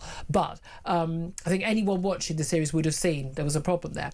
And they kicked him off the series because of that. My thing isn't this, and just got to keep this brief because we've got to go to a break, but I just think it's extraordinary that we're going to look at a TV series. They've taken all these, the back shows down. There'll probably be a question mark about whether this series goes forward and is taken off air entirely. It's a series that millions of people love. It's one of my, genuinely, it's my favourite programme. I absolutely love it. I know it's trash, but I don't care. I love it. But because of allegations, they've not gone to the police. There's no proof of a crime here. I'm not saying I don't believe them, but I'm sorry. I also think the men are accused of something that happened in behind closed doors. We don't know what did happen. But crucially, how much control can producers have about what happens behind someone's locked bedroom door when someone has every right at any time to leave that bedroom and probably are safer on this show than they are in their own home, where they don't have a producer in the room next door to say, "Help! Can you come and help me?" Well, how much of a duty of care should TV producers have to people? Well, I think this is a big question now because there are so many, particularly these reality shows, which have been hit by crises or tragedies or allegations of one form or another, and what we end up getting is sort of knee-jerk, take all the episodes down, even before any allegations have actually been delivered to the police. I would believe in this case that hasn't even... No one's approached the police. It's not an active criminal investigation. And lots of women who were raped do not approach the police. I mean, they wouldn't have a chance of getting these cases convicted if they did. But I mean, because that's why you get a low conviction rate on rape. Because how can you tell? How can you have anything beyond a reasonable doubt? And so you're then in a situation where you've got producers, production companies, broadcasters being hauled over the coals, having their shows cancelled for something which oftentimes, and we don't know all the details here, they couldn't conceivably have been aware of, able to intervene in. I think beyond the point of a generalised duty of care in a sense of if something serious happens that people are encouraged to go to the police or so on and so forth. What more can you expect people to do? Yeah, that's my thing. I genuinely, I'm really had it with this. I really do this. So, and again, it's what happened with Jeremy Kyle, and again, this man committed suicide, nothing to do with going on the show. We had people committing suicide. Love Island. And again, I'm afraid there's an awful lot of very unhappy people who want to be famous for the wrong reasons, and I'm very, very unfortunate. I don't think the TV shows are causing these problems. I really, really don't. I'm fed up with everyone infantilising human beings, adults who make choices. 11:26 is the time. We're going to take a quick break. I want to hear from you. 0344 499 1000. Andy Burnham's accused of U-turning on rejoining the EU and sticking to the government's borrowing rules in a bid to win that Makerfield by-election to become PM. Frankly, is he going to be just the same as Keir Starmer, but in a black T-shirt, not a white shirt? Is that all it is? Give us a call. Love to hear your thoughts. This is Talk.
the Talk app. You can watch, catch up and listen to all your favourite shows and podcasts anytime, anywhere, all on the Talk app. Watching and listening to Talk just got easier. There's now only one place for the home of common sense. So head over to your App Store or Google Play and search Talk now.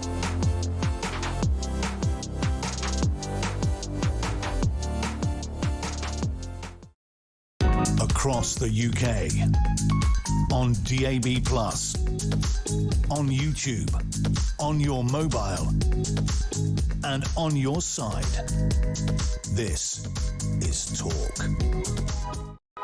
Very good morning. Welcome back to the show. 11:28 is the time. Let's get to your calls. 0344 499 1000 is the number to get in touch.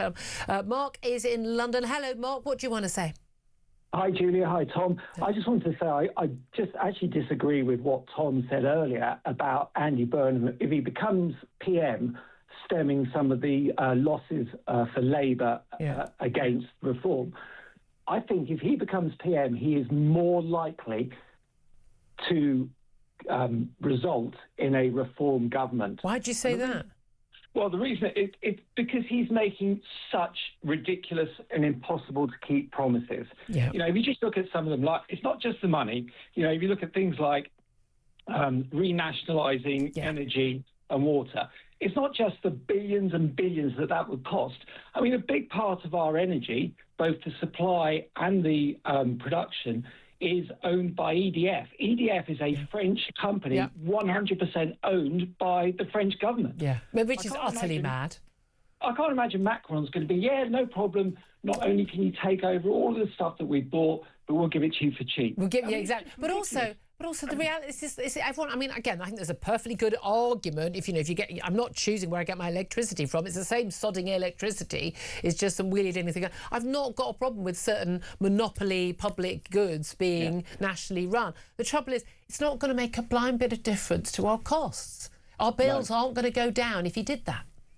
No, exactly. And the other things he's talked about, I mean, building 1.4 million council houses. Brilliant, I mean, the cost of that. I mean, we can't even build anywhere near what the government's, 1.5 million over 5 years. I mean, they're already way behind on that with no prospect of hitting those targets. No government ever does. Yeah. So I think he's going to try I don't think he's even going to try these things. So he knows they can't be done. And that is just going to even more erode faith in the mainstream parties. And I think that's just going to lead to, the sort of, the non-mainstream parties winning. And I think that is a very, very good point. Thank you very much, Mark. Appreciate that. Michael is in Birmingham. Hi, Michael. What do you want to say? Yeah, hiya. I think it's possible to overanalyse and underanalyse the Ashton and Makerfield by-election. Let's not patronise the electorate, but let's not overanalyse and project things onto them they might not be thinking. Yeah. This has got to be easy for Reform to win. Keir Starmer should have lost the last election for Labour with that offensive speech he made last week. All Reform have to do, in my view, is get some loudspeakers and drive around the streets playing that speech, saying this is what the clown-shoed, purple-haired, swivel-eyed Labourites in Islington think of you if you vote Reform. That's all you've got to do. Yeah, but I mean, it was fascinating that he's not spoken out about all those horrific anti-Semitic marches, week after week after week, and he comes out and ahead of. I mean, again, I've got no candle for Tommy Robinson, but the vast majority of people on that United Kingdom rally and the last one, completely normal, law-abiding, tax-paying patriots who aren't remotely far right. No, and also his diversity is our strength thing. Oh, yeah. Does that apply to Tower Hamlets Council, where if you see the picture of the Aspire party, is he going to talk about how diverse that? It's almost entirely Bangladeshi.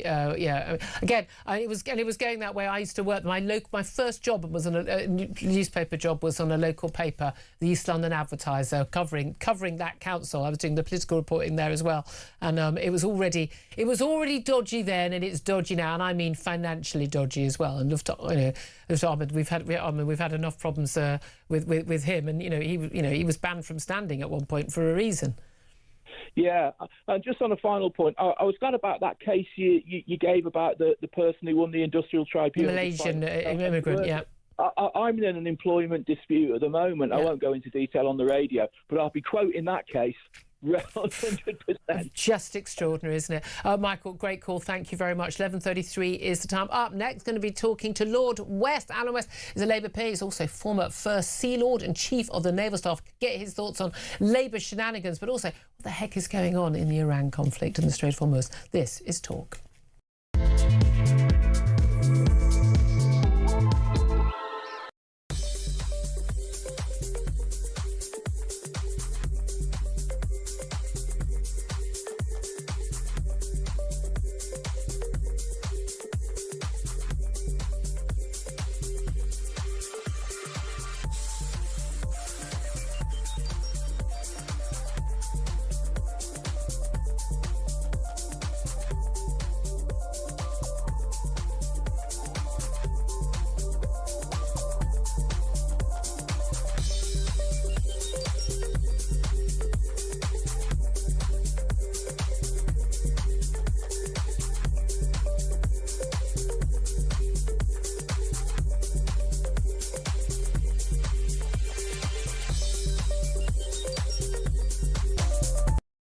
Across the UK, on DAB+, on YouTube, on your mobile, and on your side.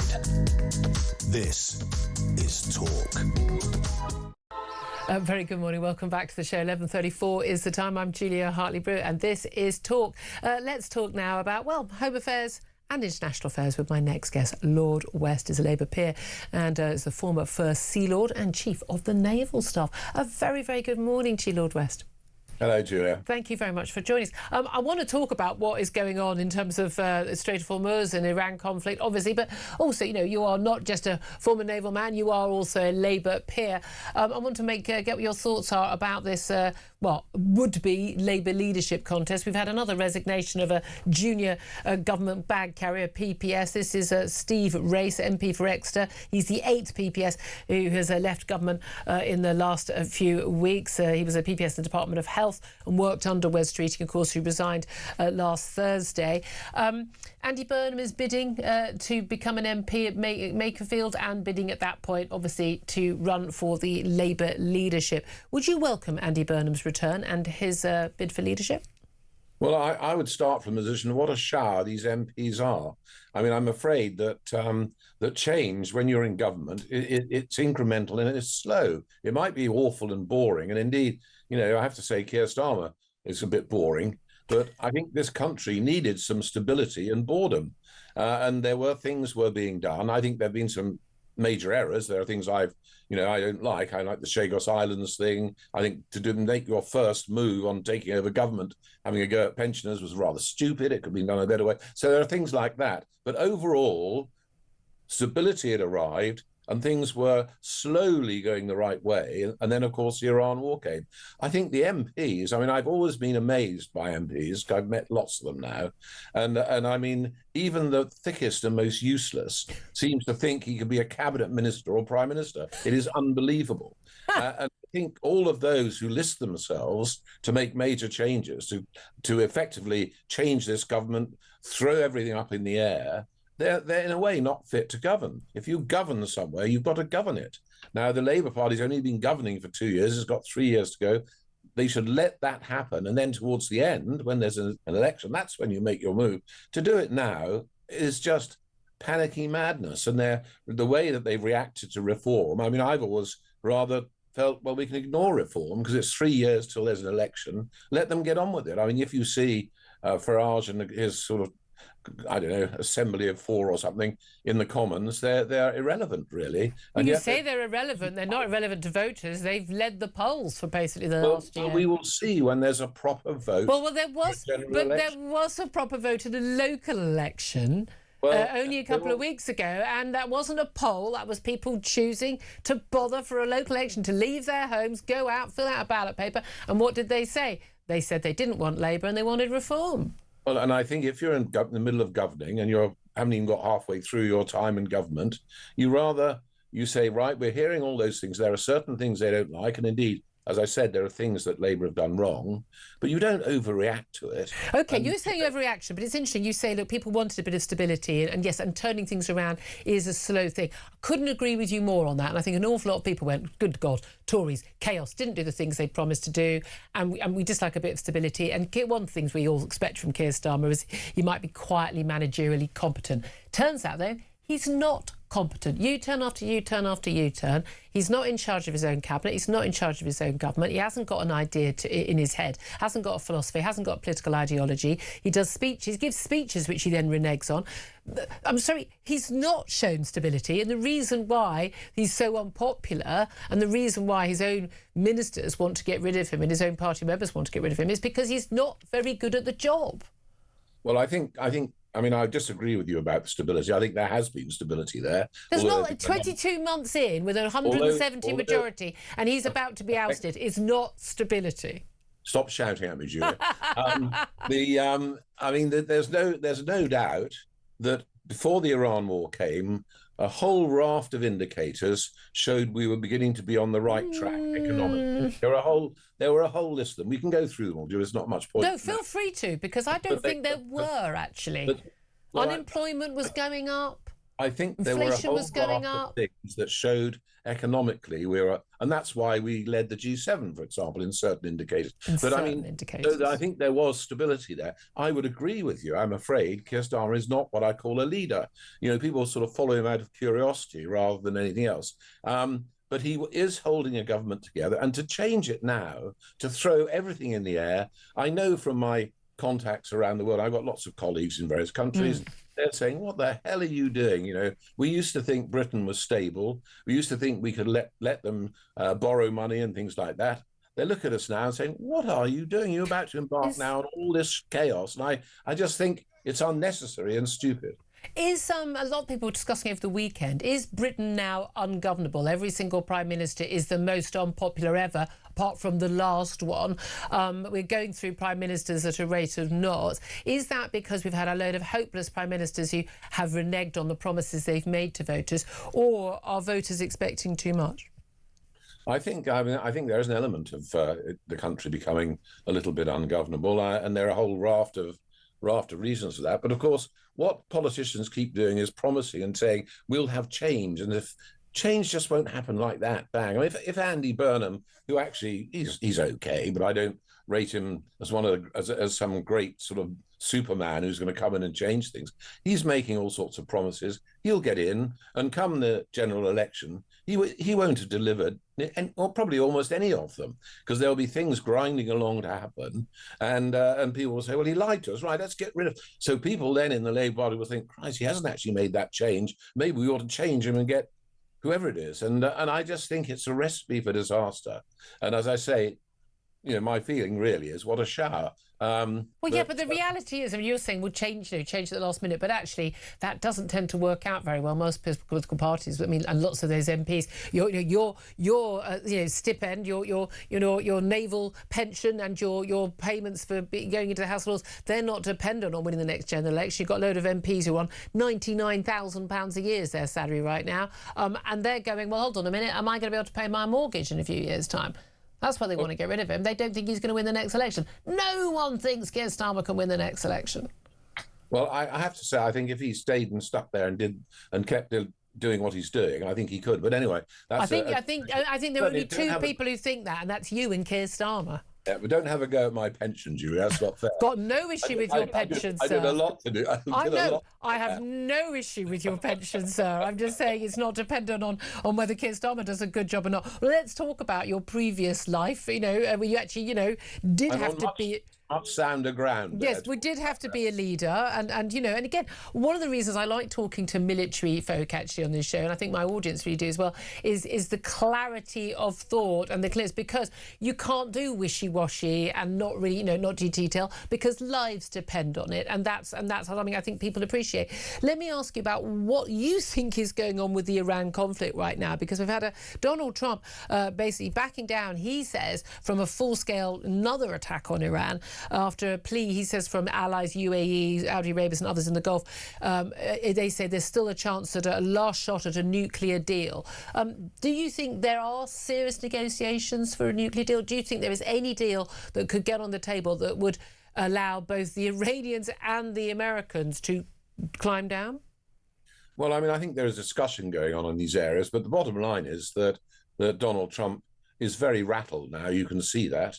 He embarked on something he didn't really understand. This is not he loves deals, of course, but this is not a deal to buy an office block in New York. These deals are rather more complex than that. And one can see you just need to look at him to see he's rattled by all of this. Yeah. These constant threats of doing this and doing that and then stopping doing it. I mean, that makes you look very weak, and that doesn't help at all. And I have to say, the business of him saying the way to open the straits is for me to block it as well is just bizarre. But the argument there is, if the Iranians block it to the rest of the world shipping, but they're able to get their own oil tankers and LNG tankers out, then that's an incentive there. But when they can't and they do that, and they were losing $500 million a day with the US blockade, that will focus minds and bring them to the table. Here's the thing, though: is it possible to negotiate a peace deal with religious lunatics who are waiting for their 72 virgins and who aren't in a democracy, who don't care how much this hurts the people of Iran, the 90 million population? Is it possible to negotiate a deal that has any meaning, that will actually be held to in those circumstances? Is it 72? I thought it was 24. Obviously, there's a real offer going there.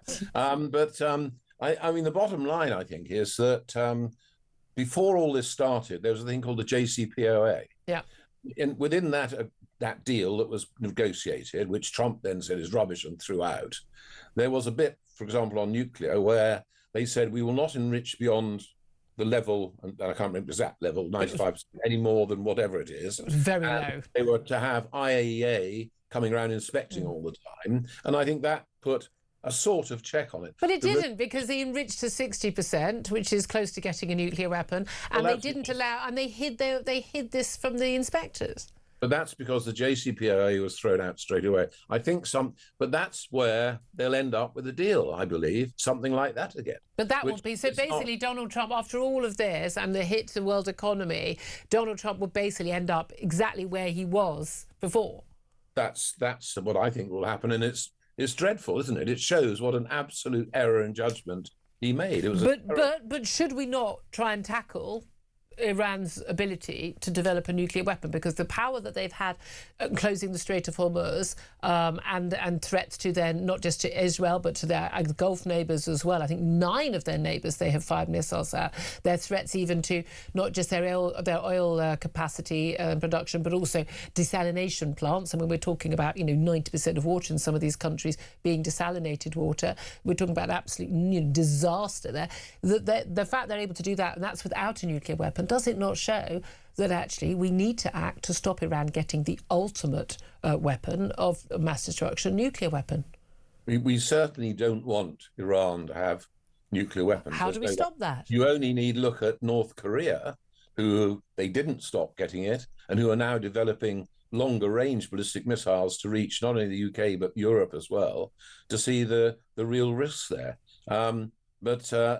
I don't think what he's done has achieved that. The only way to be absolutely certain of stopping it is to invade Iran, and he's not going to do that. No. That means you'd have to mobilise, get all his troops. There would be huge casualties. Of course, America could do it, and allies would join her. But that would be catastrophic. I cannot see any easy way otherwise. We talk about the religious nutcases, and there are an awful lot of them. And I think there are probably less now in Iran than there were at the top, because basically the Americans and the Israelis killed so many of them. There you are, then. But as a very hard-line military and IRGC who are very difficult to deal with. Yeah, I don't feel this story is going away anytime soon. Alan, Lord West, absolute pleasure to have you on the show. Very plain speaking, always appreciated. Labour peer, former First Sea Lord and Chief of the Naval Staff. Thank you for that. Tom Slater, whether you want to come back in or around, or Lord West, very open, very plain speaking. What a shower. Even the thickest and most useless Labour MPs think they could be cabinet ministers. I mean, he wasn't holding back. He wasn't, and it's a reminder, isn't it, that just the dearth of talent in the Labour Party these days. I mean, people would be forgiven for forgetting. The Labour Party used to produce quite serious people, even if you disagreed with them. Yeah. None of the contenders, even the ones who are slightly more plausible than the others, are anywhere near what they had in the past. So it's not great for the Labour Party, but in particular it's not great for the country. No, because they indeed. will stagger on for a while yet. Absolutely. 11:48 is the time. Let's take a quick break. Up next, we'll be talking about lawless Britain. That's up next with Mike Neville, former Met Police at DCI. This is Talk.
The Talk app.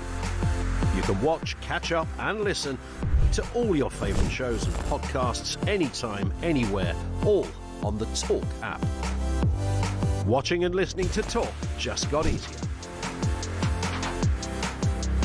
There's now only one place for the home of common sense. So head over to your App Store or Google Play and search Talk now.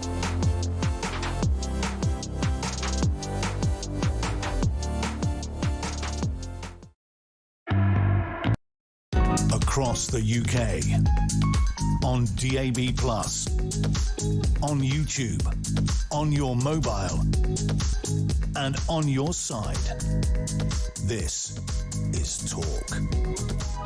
This is Talk. I'm Julia Hartley-Brewer. Let's talk about lawless Britain, as Tom Slade, who's joined me for the whole show, and I have been talking about with this apparent crackdown, we're told, on the old dodgy barbers and vape shops and little mini-marts on our high streets that have been going crazy and are basically laundering money, involved in people trafficking, illegal working, you name it. Certainly ain't paying tax on anything. Apparently, there's finally going to be a crackdown on them. What took the police so long? Let's talk about this with Mike Neville. He's a former Met Police Detective Chief Inspector. Thank you, as always, for joining us, Mike. I have to say, whenever I see these stories about a crackdown on this, shoplifting, a crackdown on that, you know, the vape shops, whatever, the rest of us just go, well, what have you been doing for the last 10 years? Yeah, so, well, greetings from Spain. I'm in Valencia at the moment, so Julia, so it's nice weather. All right, so, but yes, you're absolutely right, because all of us have walked down the high street, and you wonder, don't you, why there's like 6 or 7 barber shops. And, I think Luton had the most with 145. You walk down Oxford Street, you see these candy shops which have got no one in them at all, no customers, and there's several of them. And you know the rents. Imagine what the rent is in Oxford Street to get a shop, and you see these vape shops. Yeah. You know, they're estimating that £1 billion in criminal money goes through them. Well, that's probably means about 10 billion pounds goes through it. And I think what we do is all the people who are paying tax just look at these and think, you know, the government are after every penny that I earn. They're looking into every way of getting my money. And yet these people are allowed to run some dodgy barber shops where there's 3 brand new Mercedes parked at the back and no customers inside. Yeah. Also, by the way, anyone ever tried to take cash out of their bank at any point to pay for something? To, you know, genuinely, you're asked that many questions. They've actually withheld. I go, no, we're not going to give this money. I'm going, no, I mean that was nothing dodgy at all. It wasn't taxable. It wasn't anything. I'm like, no, it's none of your sodding business what I'm taking my only money out for. No, I want my money is legitimately there, and I can take it out and spend it on anything I want. And it is extraordinary. But these people act with absolute impunity, and they impact local wages. They massively impact criminality. And I was saying, you know, I live in an area, we've got one sort of OK high street, a few dodgies, one very fancy schmancy, and one Absolutely, I would say every other store there is doing something dodgy. I mean, I'm sorry, but like you look. And by the way, not a single person I speak to in any of those shops when I have gone in them, not any single one of them is speaking English with an English accent, if they're speaking English at all. An awful lot of this is foreigners who have come here, maybe legally here, but they're not acting legally when they are here. Sorry, why is that being allowed? Well, I tell you, the trouble is, again, Julie, you know, the worst thing, you forget being a paedophile or a murderer or something, a rapist, the worst thing you can be in this country is a racist, you see. So anybody who challenges, you know, a shop where the people aren't white British must be doing it for some wicked and evil way. Couldn't care what colour their skin is. If you're clearly not English and you're committing any crime, anything more than, you know, a speeding fine, bye. If I went to another country and I committed a crime, I would expect to be deported. Yeah, absolutely. But you can just see these people are not stupid. They organise criminals. Yeah. The barbershops in particular, you know, it's a good thing to do barbershops because you don't have to have a licence or anything to be a barber. There's no regulation around those shops. The other thing I hear about the way there is registration where dodgy money goes is these dentist places, so where you have a set of turkey teeth and all this, because you can say that the treatment costs £30,000 and you can do very little. So the trouble with the barbers is you've got to keep putting 20 notes through the system, whereas the dentist you can put £30,000 through. So, but all these things need to be looked at, and we need these council officials to stop worrying, and the police involved as well, trading standards and the police, to stop worrying about being called racist and get on with protecting our societies and removing this criminality, because But that's it. But what took so long? We had a BBC investigation showing all these mini marts. Apparently, you know, you can pay to have your cousin come over on a boat and pay the illegal smugglers that way. But I'm sorry, was anyone under any illusion this wasn't already happening? Why does it take something on the front page of the BBC website for the Home Secretary and the police to act? Because it's like the grooming gangs, Julie. It's best ignored because it clashes. You see, you've got to imagine these people belong to a cult, and parts of the cult's belief are things like climate change, multiculturalism, and anything that flies in the face of that. Anything that flies in the face of that, it's best ignore it. Just let it go away. But yet the criminality in our streets is off the scale. And as you say, and something we were discussing earlier, the resentment that ordinary, hard-working, tax-paying people feel, and also, by the way, the shops on those same, high streets that are doing the right thing, they are being priced out. You can't run a pub in an area like that and serve booze at the pub prices because people are buying it round the back of the mini-mart, on the cheap. I mean, it's just extraordinary. I mean, and again, the shoplifting thing, you and I have discussed many times. So let's play that video. For those of you who are watching on YouTube, you'll be able to see this video. A group of about a dozen young men, all wearing hoodies and face coverings. I mean, what a surprise. They're in a JD Sports in East London. And basically, they just started grabbing stuff. They're in Ilford. They grab stuff at the weekend, and then they basically, alarm goes off. They barge past. They're trying to get out on these little escalators, and they're grabbing stuff. And all credit, because the young female staff there, not the security guards, they're grabbing the lads, they're pulling at them, they're grabbing the clothes off them. Really quick reactions. I mean, we've seen enough security guards in supermarkets, Morrison's, Waitrose and everyone who've been sacked, and it was an M&S being sacked for doing the right thing there. I'm hoping these girls got a pay rise and haven't lost their jobs, but this is out of control. It is absolutely out of control. And, you get these bleeding hearts who tell us it's all about poverty. This is nothing about poverty. It's about wickedness and greed. It's about knowing, when people say, they'll face the consequences, these people know what the consequences are. Nothing. There are no 12-month sentences, so you're never going to get more than that for theft.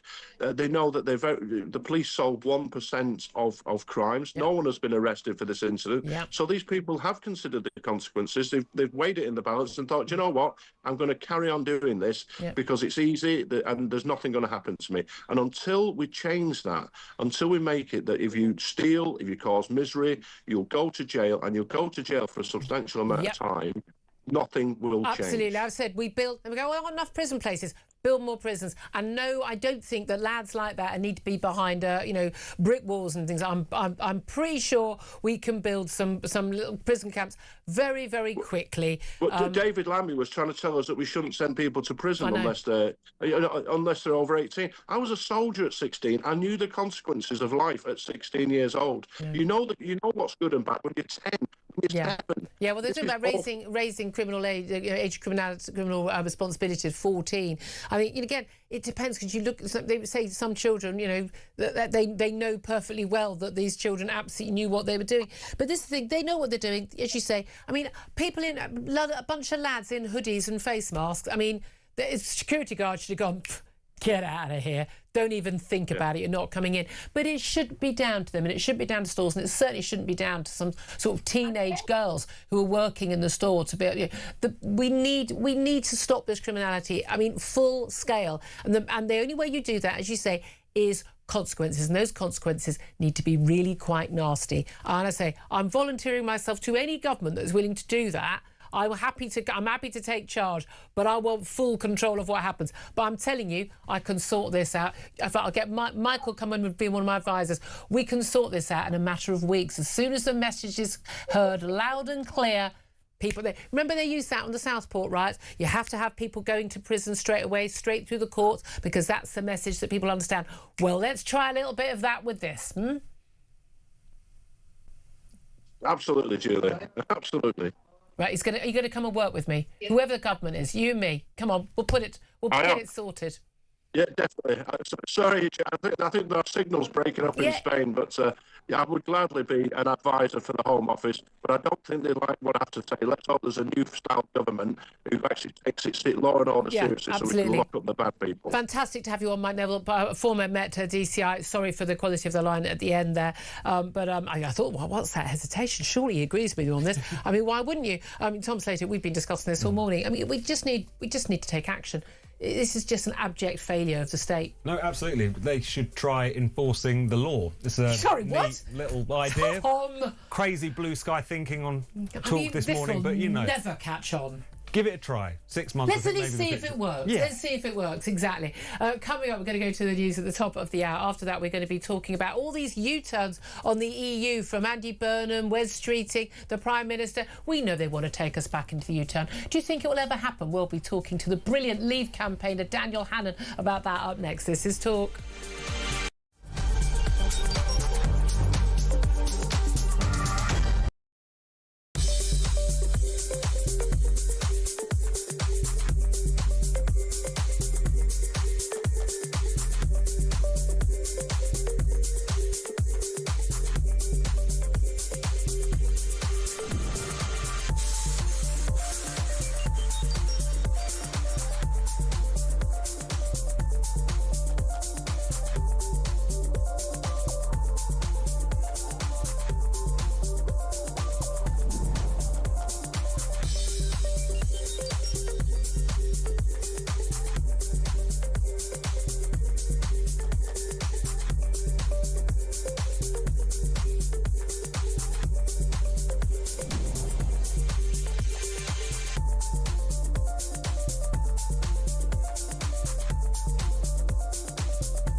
Across the UK, on DAB+, on YouTube, on your mobile, and on your side.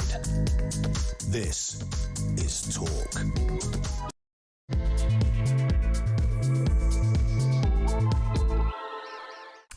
Very good afternoon. Welcome back to the show. 2 minutes past midday is the time. This is Talk, the home of common sense with me, Julia Hartley-Brewer. Have we got a rip-roaring hour ahead for you? If you haven't missed anything of the show so far, do go to my YouTube page, The Julia Hartley-Brewer Show. Hit subscribe and you never have to miss a thing. But whether you are listening on DAB Plus Radio or on your smart speaker, watching on YouTube or your Connect device, it's fabulous to have your company, and also the company of Tom Slater, editor of Spiked Online. I love it. As soon as I say the name of my guest in the studio, they suddenly sort of sit up straight and pay attention. No, I'm not going to come to you. We're going to be discussing that poll of Labour Party members showing that Andy Burnham would decisively beat Keir Starmer and even more decisively Wes Streeting in a head-to-head leadership contest. That, of course, all assumes that Andy Burnham will be the candidate in Makerfield. Oh, yes, small point. And that he wins that seat. They have moved the writ today for that by-election to take place on the 18th of June. But Andy Burnham is being accused of a bunch of U-turns, not just on rejoining the EU, not a good look in a Brexit voting and reform voting seat, but also saying he'll now agree with sticking to Rachel Reeves' borrowing rules. But does that mean all his promises of building all these council houses and the like is actually completely pie in the sky stuff? Plus, we're going to be talking about Married at First Sight UK. It's a spin-off from the absolutely huge Australian original. It's got 3 million views on Channel 4. It's one of their biggest shows. So it's not on the series right now, but a previous series have been taken off air after 2 women say they were raped during the filming of one of these series, and a third has described an allegation of a non-consensual sex act. No one has gone to the police. The men have denied any wrongdoing, but suddenly everyone is hysterical and saying that the producers should have known what was going on behind closed doors, even though they were not told at the time, and we should be taking these sorts of shows off air. Is that a reasonable reaction to that? Plus, we're also going to be talking about Britain has backtracked on its pledge to ban slave labour from its renewable supply chain as part of Ed Miliband's bid to meet his hilarious net zero targets. But yeah, slave labour is not really something to worry about when you've got the chance to have more solar and wind power, is it, Ed? I mean, don't tell me these people have got morals. They really don't. Tom Slater, as I say, is joining us. Before we go to our first guest in this hour, EU is already just like literally exploded as a subject, the Brexit as a subject in this Makerfield by-election. I don't think many people thought it would, but certainly we're looking at a seat which Andy Burnham has decided to run in to try and get back into Parliament after being Greater Manchester Mayor for a number of years, to get back into Parliament to basically run for the Labour leadership. That's what most Labour Party members want, it would appear. Most Labour MPs, it seems, would support him as well. He's been a bit scuppered by one of his rivals, Wes Streeting, and now the Prime Minister, actually, interestingly, putting his tuppence worth in, talking about Brexit and talking about wanting to rejoin the EU. Prime Minister yesterday basically said that a debate on Brexit might happen years down the line.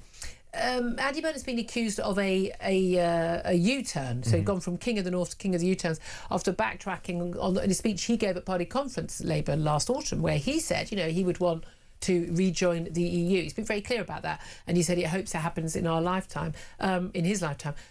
Is that?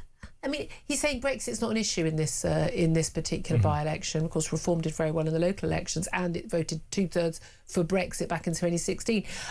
Is that a U-turn by Andy Burnham? Of course it is, and this is what Andy Burnham does. I think this one is particularly damaging and humiliating for him, given the fact that he is hoping to stand in a pretty heavily Leave seat. And whilst I think a lot of people, whether they Leave or Remain, would rather we just didn't reopen this whole question, it is a reminder that Brexit was the event which essentially severed the link, long fraying, between the working class, particularly the North and of the Midlands, and the Labour Party, their traditional political home.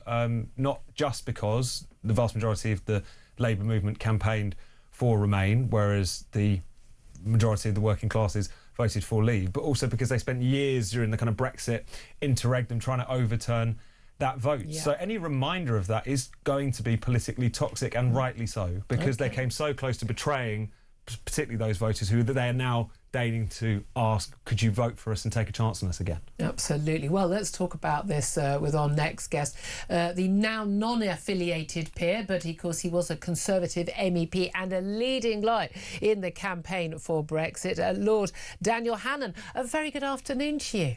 Good afternoon to you. Thank you so much for joining us. I mean, so you played an absolutely blind during the Leave campaign. I'm still very grateful to you for that. And you've been someone, you've got a column in the Sunday Telegraph, and you know, and you write very openly about these things. just dealing with Andy Burnham specifically, is what he's saying now, is that a U-turn on what he has said previously? I think it is, because they all agreed, all the Remainers, that this was a once-in-a-lifetime vote and there'd never be another one. So in that sense, I think almost every Labour MP was, when they said they accepted the result, it's now clear, was saying that with their fingers crossed behind their backs. They obviously want to go back in. They know that the public is unlikely to vote to go back in on the terms that the EU will set. And I think this is really almost a culture war rather than a practical political programme. It's about signalling that you're still upset about Brexit, that you still dislike the people who voted for it, and that you're an internationalist, anti-racist, cosmopolitan sort of person. And I think that the danger is that that is the worst possible frame of mind in which to approach the reset with the EU, because you're coming at it as a penitent rather than looking for the... And have we not done that throughout? I mean, this is one of the things we've often we hear from and I would say from Remoaners, not Remainers, not people who quite reasonably chose to vote for Remain but accepted the result. And I know a number of people in my past life who voted Remain but actually voted to, quote, get Brexit done in the 2019 election because they felt it was outrageous that the biggest democratic vote for anything this country has ever voted on was actually trying to be overturned undemocratically. And I'm still, to this day, so proud of the British people for the fact that people didn't end up, and I'd have been there with them if it had been necessary, turn up with pitchforks at the House of Commons over their outrageous behaviour by Remoaners in Parliament in 2019, and leading among them Keir Starmer. But this is the thing, isn't it, is that they keep saying, look, it's been chaos. Catastrophic is how one senior Labour figure described it, the decision to leave the EU. They're under this illusion, and I want to talk about what would happen in the future in a moment, but in terms of what happened as a result of Brexit, they seem to think that everything that has ever gone wrong in Britain was as a result of Brexit. They don't think we had a lockdown. We don't think we had an international pandemic. Certainly don't think we had a Ukraine war, indeed an Iran conflict, or any other bad decisions in government. Everything that has gone wrong in this country is down to Brexit. Is that true? Well, exactly. It's their frame of mind, isn't it? And everything is slotted into that, despite the fact that we've outperformed all the comparable Western European economies, right? So, who knew that Brexit was going to be such a disaster for France, Germany, Italy, and so on? But I think of it like this. We were in a closed, dark room in the EU, and it was bearable. It was comfortable enough. There were advantages. Brexit was the moment when we opened the door, and we could see the sunshine outside, and we could see the swallows swooping, and we could feel the fresh air. But we have sat on the doorstep. We haven't gone out into the meadow. We haven't taken advantage of the trade and regulatory opportunities we had. And on the very few occasions that we have, it's been a huge success. So we've diverged from EU rules on AI. You can have Apple Intelligence on your phone in a way that you can't if you buy it in Europe. We've diverged on gene editing and biotech. We've diverged on trade in that we've joined the fastest growing bloc in the world, the Pacific Partnership. But we refuse to learn from that lesson. And the vast majority of things, we are still just copying what we did in the EU. Or, in the case of energy policy, we're actually imposing tougher rules on ourselves than we had to do as EU members. And so it's crazy to have gone through the exit talks that we did, demanding and paying quite a high price in those talks for the freedom to diverge. Huge price. And they're not exercise that freedom, right? That is, I think we can all agree. But isn't that partly, it's not just the Labour Party that wouldn't want that. Actually, large swathes of the Tory Party, and certainly the civil service blob, did their best to stop it from happening. The civil service blob had a bigger role in stopping it happening than almost anyone who hasn't been up close watching this will believe. The number of times that I saw ministers instructing their officials to do things, and Sir Humphrey never says no. He just smiles and says, "Very good, Minister," and then nothing happens. Yeah. And this has been our tragedy for ever since the vote. We've just not been able to take control back in the hands of elected people, i.e. the general public. But don't you think there's a lot of conversation going on the weekend about how Britain is now ungovernable because we've gone through so many prime ministers in so few years, and how this was a sign of instability and awfulness?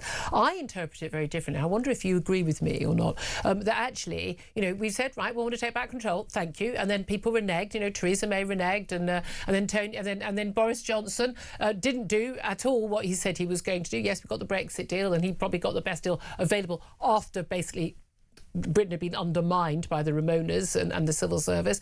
But then, we were supposed to take back control of our borders, and then he allowed a ridiculous Boris wave of mass migration and the like. And that actually what is happening with people basically saying, no, not you, you're rubbish, next is actually, this is Brexit in action. It is the British public saying, you're in charge, we've put you in charge, if you don't do what we say, we're going to get rid of you and go to the next one. Is this not democracy in action? I think there was an interesting point that is almost always missed in this debate, which is that, in your chronology there, Julia, Parliament passed a law saying we will not leave the EU except on terms that Brussels is happy with.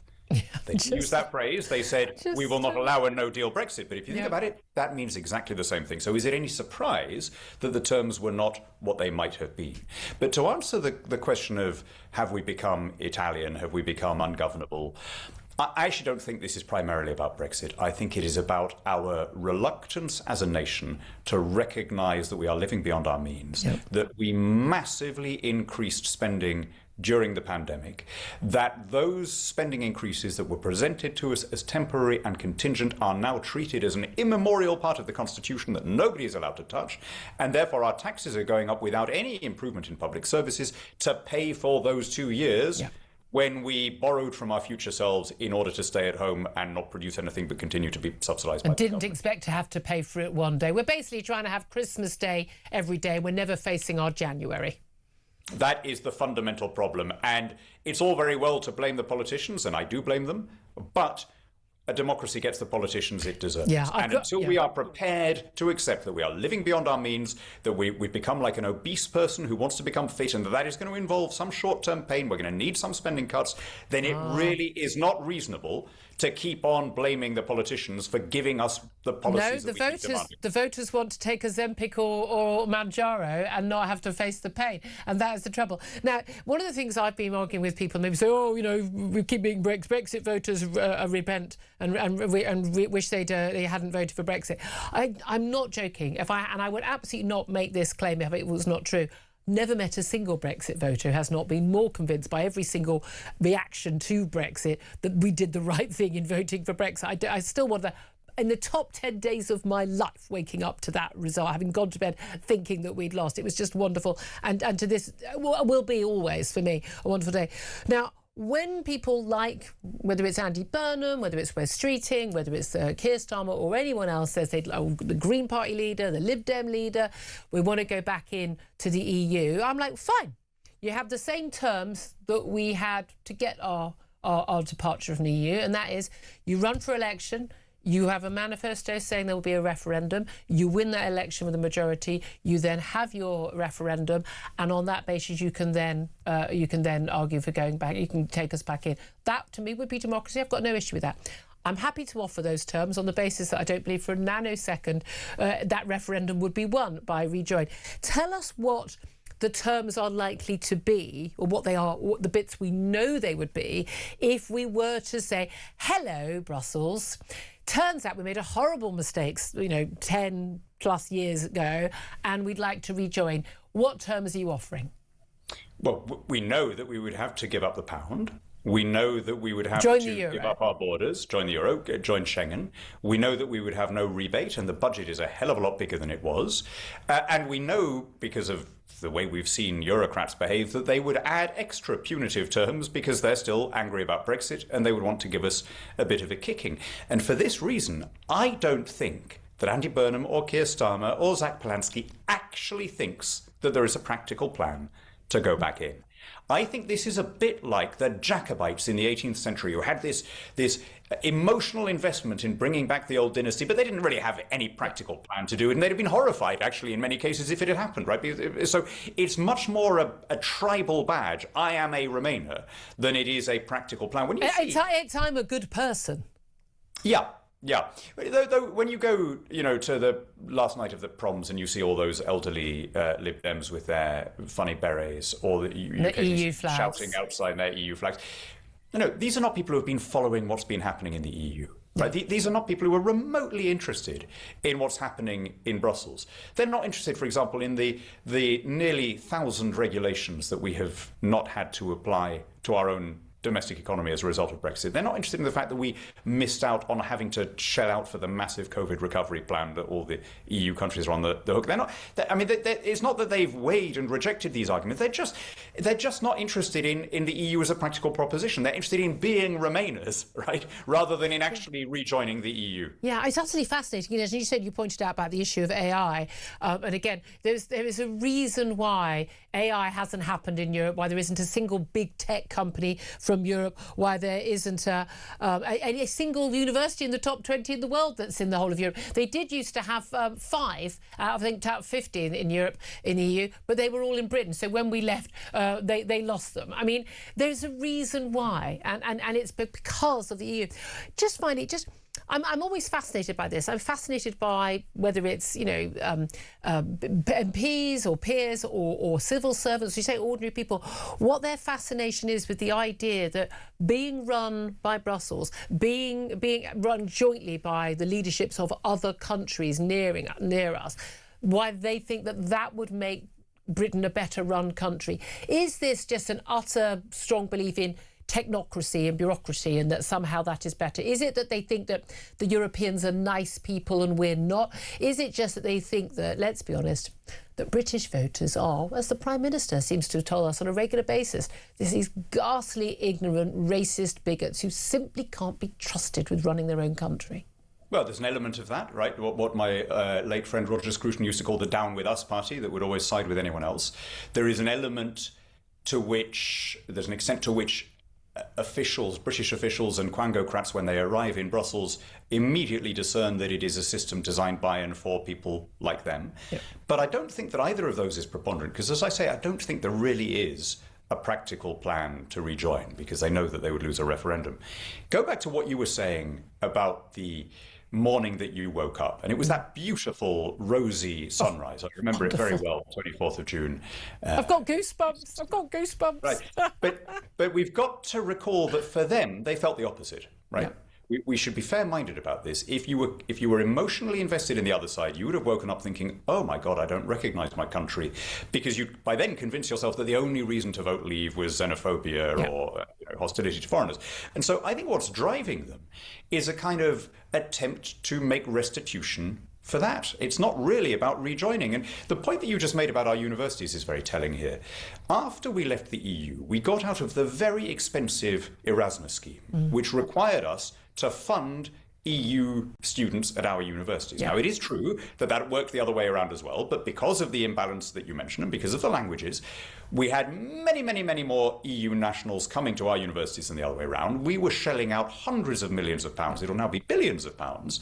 We had replaced Erasmus with a much better scheme, the Turing scheme. It was better in every way. It was cheaper for the taxpayer. It covered the whole world instead of just Europe. Yeah. And it reached many more low-income students, giving them opportunities that they otherwise wouldn't have had. And yet Labour have rushed back into Erasmus without once making a claim that it's better in practical terms. I have not heard a single Labour MP saying this is a superior model to the thing we were doing under Turing. It's just pure vibes. It's pure, oh, I'm a European, I'm a nice person.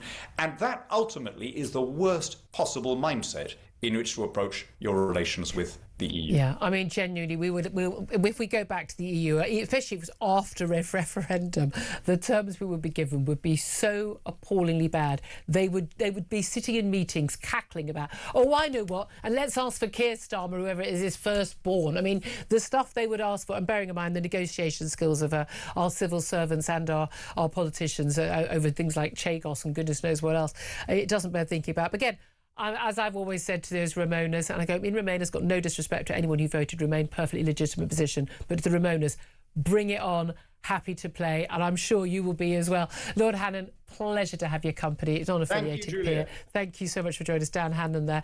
Tom Slater, listening to all of that. I mean, you were a keen Brexiteer as well. I mean, these politicians are living in fantasy land, aren't they? But again, I think this is like wearing a Palestine flag. Yeah. It's like having a little blue heart for the NHS in your biog.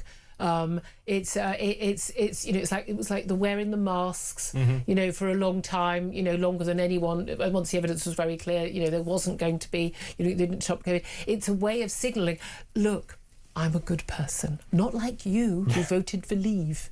And Dan Hannon made the very important point that we should be fair-minded in relation to our opponents. On the other hand, just for a moment, given the tirade of abuse that Brexit voters and campaigners were subjected to after that vote told people were racist, thick, that they were hoodwinked by these demagogues. By a bus. That we were all low information. If you talk even to quite high-ranking Remain campaigners, you'd be amazed about how uninformed and low information they are about the European Union. Yeah. When it came down to it, the British public made not only the correct decision, but also the informed decision that this is not an institution that we wanted anything to do with. And going back to Dan's point, we should remember what a great day that was. Can we all just have a moment? Can we all just have a moment where we remember that wonderful moment of the biggest democratic vote for anything in this country ever? And it was a beautiful sunshiny day, and the British people spoke, and then the British sort of upper classes, the political class, spat in our faces. Yeah, funnily enough, we hold that against them. Still do. Exactly. But there we are. Great moment. Still got the goosebumps. 12:23 is the time. Up next, going to take your calls. Love to hear your thoughts on U-turns, on everything, on vape crackdown. We're going to be talking in the next 10 minutes or so about that crackdown on reality TV and Married at First Sight UK after claims from some of the women involved that they had been raped. None of whom have gone to the police. Allegations have been denied. And why on earth are producers responsible for what happens behind closed doors? That's up next. This is Talk.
The Talk app.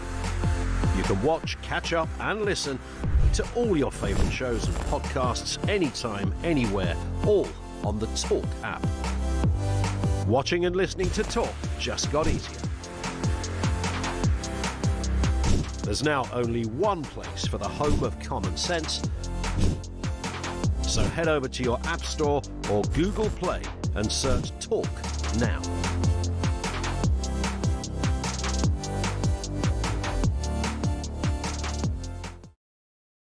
Across the UK, on DAB+, on YouTube, on your mobile, and on your side.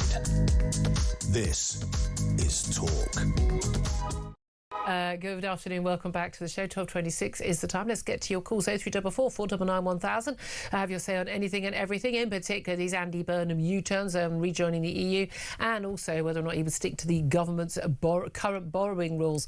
Well, he says he would on that. They're fiscal rules, which mean that basically you can't borrow any more money than you're actually, by the end of this parliament, than you're actually taking in tax. Trouble is, our taxes are going up and up and up, but most of that money is not being spent on where we would like it, on dealing with crime, building prisons, benefits for people who deserve them, not just anyone who claims they're anxious on a Monday morning.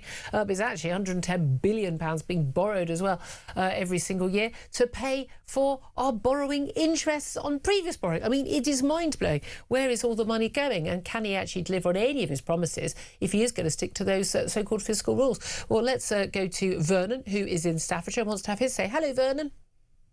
Julia, good afternoon to you. The arrogance of these people is just scale. So the largest democratic vote was held to leave the EU, and with no mandate, step by step, day by day, they're overturning it, which, in my opinion, is treason. They're going against the citizens of the country, not consulting us. They just want to join a failed the EU because it's good for Sir Keir and his little jollies. I mean, you know, he'll be able to, when he gets kicked out shortly, he'll be able to have a nice little job in the EU. It's just preposterous. And Andy Burnham, the arrogance of the man. I mean, if he was made of chocolate, he'd eat himself. Just imagine this. Imagine this. Oh, I'm the mayor of Manchester. Oh, toodle pip. Off you go. We'll get rid of you. I'll stand.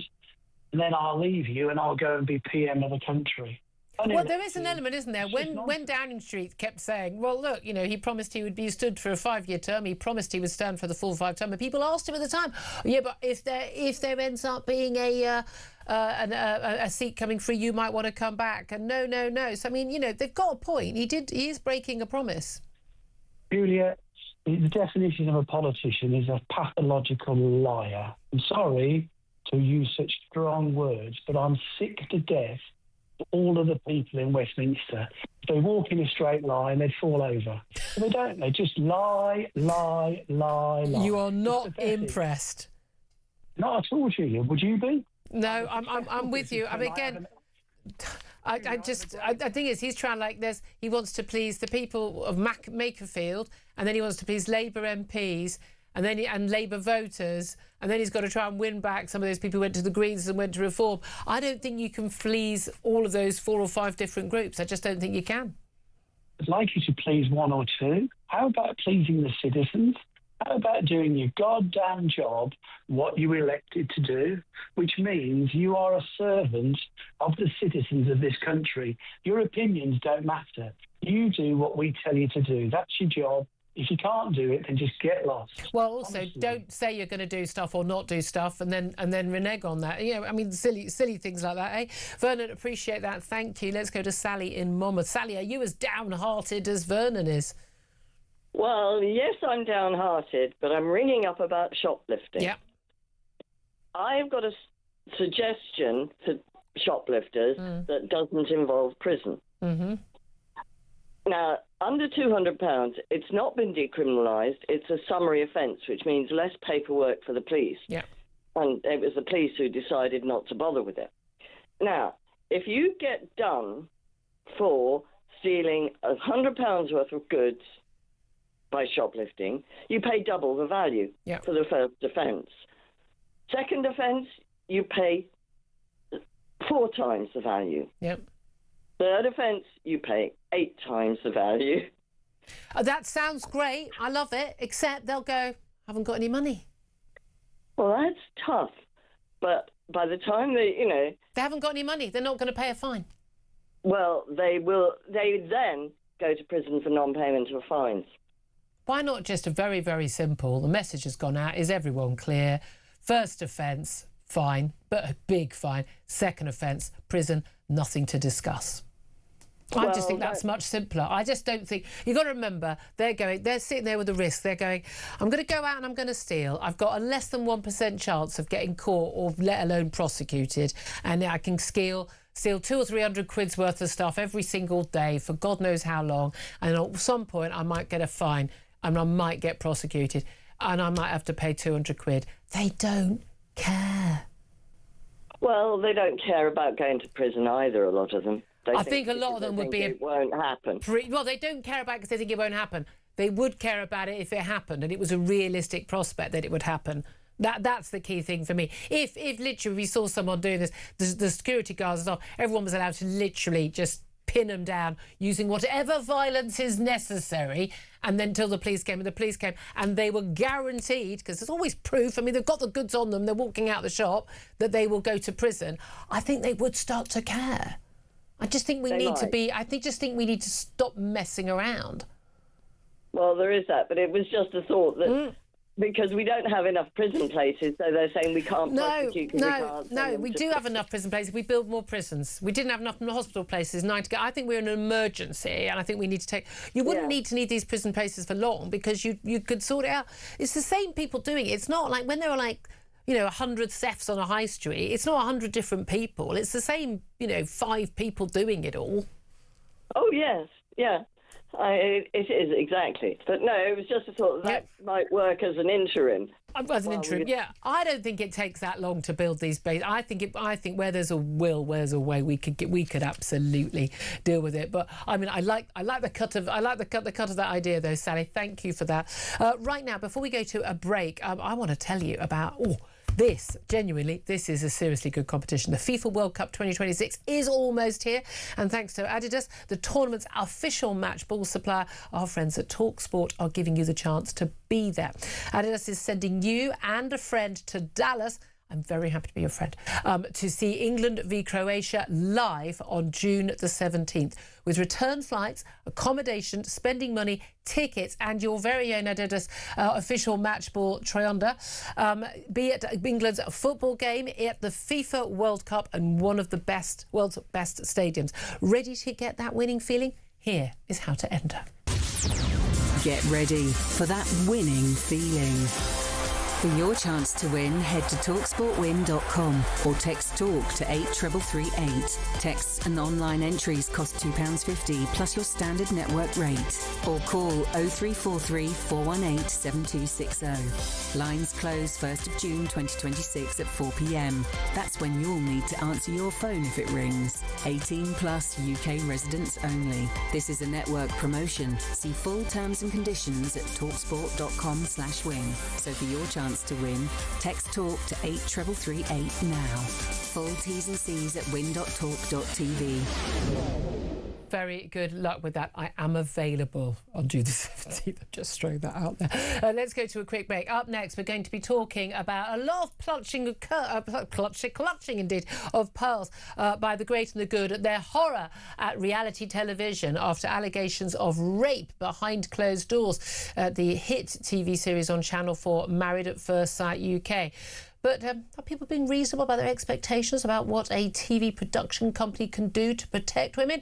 We'll talk about that with Mark Stevens, a media lawyer, up next. This is Talk.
Across the UK, on DAB+, on YouTube, on your mobile, and on your side.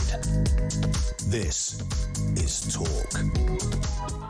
A very good afternoon. Welcome back to the show. 12:36 is the time. Right, let's talk about Married at First Sight UK. It's something I did quite a lot at home. I'm going to be very open with you. This series, particularly the Australian original, one of my favourite TV shows. Absolutely love it, and I think it's great viewing. I love the fact you get couples who end up actually getting married and having kids and totally genuine. I love all the drama. I love the dresses. I love it all. It's great fun TV viewing, and a lot of other people think the same. It's been a smash hit around the world, many different countries. The The UK version is in its 10th series on Channel 4 and E4, and sometimes garners as many as 3 million viewers, which is very much one of the top shows on Channel 4. Now they've had to pull all past episodes of the channel after allegations made to the BBC Panorama shown last night from 2 women who've appeared as, well, would-be wives on that show, who claim they were raped during the filming of the show, and another who described an allegation of a non-consensual sex act. It's claimed that by the women themselves, and indeed by critics of the show, that the show did not do enough to protect them. Well, let's talk about this with media lawyer Mark Stevens, who joins us. A very good afternoon to you, Mark. Afternoon, Julia. Thank you very much indeed for joining us. Now, you've been very much involved in some legal work, with some of these shows. Now, we've had lots of criticisms of reality TV shows before. I remember my own colleague, Jeremy Kyle, before he was here, the Jeremy Kyle show, was quite wrongly and outrageously accused of being in some way to blame for the suicide of a man who appeared in a show that never even aired. That was absolutely made completely clear in the coroner's report that simply was not the case. We've had Love Island contestants who have taken their own lives. These things are all absolutely tragedies and very, very sad. However, I'm not being convinced, I've never been convinced, that it's being on a TV show that is the cause of these things. These allegations are very, very different. The allegations is that these events happened behind closed doors. In a couple of the cases, the producers were not told. In one of the cases, they were told, and at the point when they were told that the woman felt unsafe, the action was immediately taken. In one of these cases, the couple actually left the show, and the woman who's now complaining and who's been public and spoken on camera, showing her identity, she actually carried on in a relationship with this man for 6 weeks afterwards. How much responsibility do producers on a TV show on which grown adults willingly choose to participate, how much are they responsible for what goes on quite literally behind closed doors? Well, I think this isn't necessarily just about individual misconduct. I think it's also about structurally unsafe formats. Reality TV formats like Married at First Sight are designed to isolate, dislocate, destabilise and accelerate intimacy and amplify stress. That makes the harm that occurs foreseeable. We know that some of the people on these shows are, shall we say, individuals, maybe vulnerable individuals. And the difficulty I think we have is that they are aware of the format, but the consent that they get, I don't think, is really that informed, because they've not been inside it. Psychological pressure. Okay. But couldn't you say the same thing about someone who, wants to be a pop star and they don't? Well, I didn't realise I'd be touring all the time and I'd be away from my family and there'd be all this pressure. There's an awful, someone who joins up on some, as a trainee at a top bank, paid a fortune out of university. They don't realise what it's like. They go, I don't mind working an 80-hour week. Well, yeah, when you're doing an 80-hour week for 2 years at a time, you might realise it. There are lots of things where people don't know the full story. But you say, and this is one of the things I've been hearing a lot of people who I think have never seen the show. This is tragic. I've seen every single episode of all of the formats. This is my escapism. No, but the thing is that people will say, like, it's structurally unsafe. People feel pressured into intimacy. I'm sorry, but numerous couples on these shows are never intimate at all. The men are on the sofa bed for the whole of the honeymoon. There are plenty of couples who reach the end of the show, and you've been very open about the fact they're not being intimate. I would have thought that any of these women, I don't know what happened, and the police, they've not reported to the police, and I doubt very much if there would be a jury that would convict any of these men who, of course, have denied any wrongdoing, because what happens behind closed doors, almost by definition, there's no proof of. But the reality is, these women could have been in a relationship with any of these men in real life and have gone to bed with them, and these things could have happened. And some of the allegations are very worrying. One of the allegations from one of the women that they were having consensual sex without any contraception, and then he was supposed to not ejaculate inside her, and he ejaculated inside her. Bad sexual conduct. Isn't that a bit of a red flag right there? Well, yeah. I just say, here's my red flag, lady. What are you doing having unprotected sex? If that was my daughter, that's my first question. What were you thinking? Yeah. Well, you can't buy condoms? You can't buy condoms because you're on a TV show? Come on, Mark. That all struck me as being very, very strange. But one of the things I go back to, and I've been looking at this for decades, is the the harms that occur.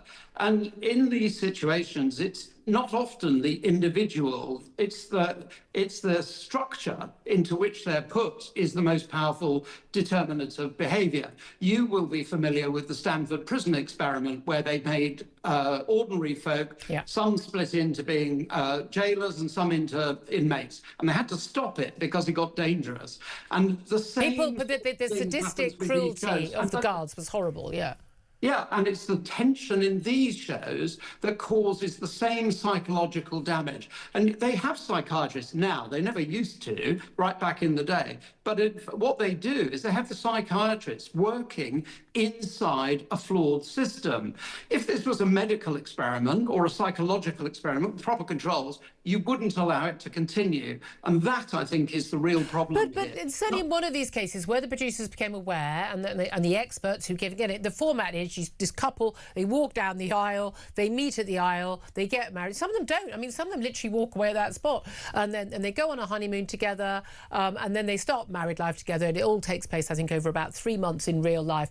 But obviously, it's quite a bizarre proposition, isn't it? But it's a telly show, and they know the format. Most of the people who were on the show, people who did the first series wouldn't have known. Anyone doing any series, if you're doing the 10th series of Maths UK, you know what the format is, and you'll have read the interviews, you'll know what's going on. If you haven't done your due diligence, I don't know what your problem is. But here's the thing, you could have an intense experience in any job. We talk soldiers who go away to war, many people who have to go and work away and are in intense situations, they have that. Are we saying that grown adults, given full information, are not allowed to put themselves in any issues at all? Some of the actions of some of the women, and I'm not saying that if what they've alleged happened to them was right, I'm not saying that. They've got every right to speak out, and they've got every right to speak out to the BBC as opposed to a police officer. That's their choice. I understand that. However, at the end of the day, some the women, having watched these series, we can guess who some of these women are.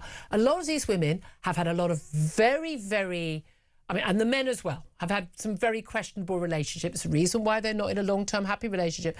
And actually, you could argue these relationships could just as easily have happened outside the experiment, before it and after it. Why are the producers at Channel 4, or the people, the CPL, the company that makes it, why are they responsible for what happens when two adults are in a bedroom or anywhere else behind closed doors? Because I don't want anyone to be responsible for me. Unless I've been locked in, then they are responsible. But if I'm not locked in, then I'm sorry, I don't see why they're responsible. There's a grain of truth in what you say. Of course there is. But the problem we've got, only a grain. And the reason is, Julia, we've got multiple allegations across different seasons, and that points to a pattern, not an anomaly. And it may not be everybody. It may be just the vulnerable people, but the law says you've got to take people as you find them. And so when harm repeats itself under similar conditions, and I'm not just talking about Marriage at First Sight, but all sorts of reality TV, the responsible question to ask is the system flawed? And how do you mitigate against those protections? Are people flawed? This is not the gold standard, is what I would say. But I mean, they say they do have as many protections as they could possibly do. Other than not doing the show at all. A psychological experiment or a medical trial, then why normalise it for entertainment?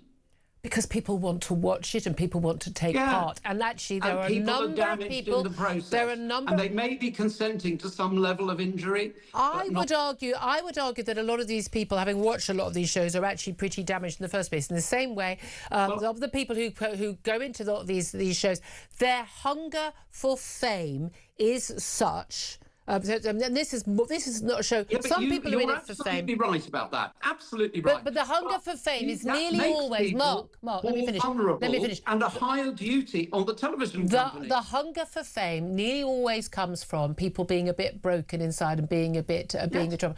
I think a lot of those people in their daily lives, whether it was on television or not, would do the same things and would have the same issues. I think that what television does is amplify it, because you have the isolation, you don't have your usual support networks, and you have expectations. And I think, you just have to look at Celebrity Big Brother and the number of celebrities who've come out of that feeling quite harmed. Even professionals can't understand in advance how much pressure they're under. Well, often it's because they're exposed for being the nasty pieces of work they are.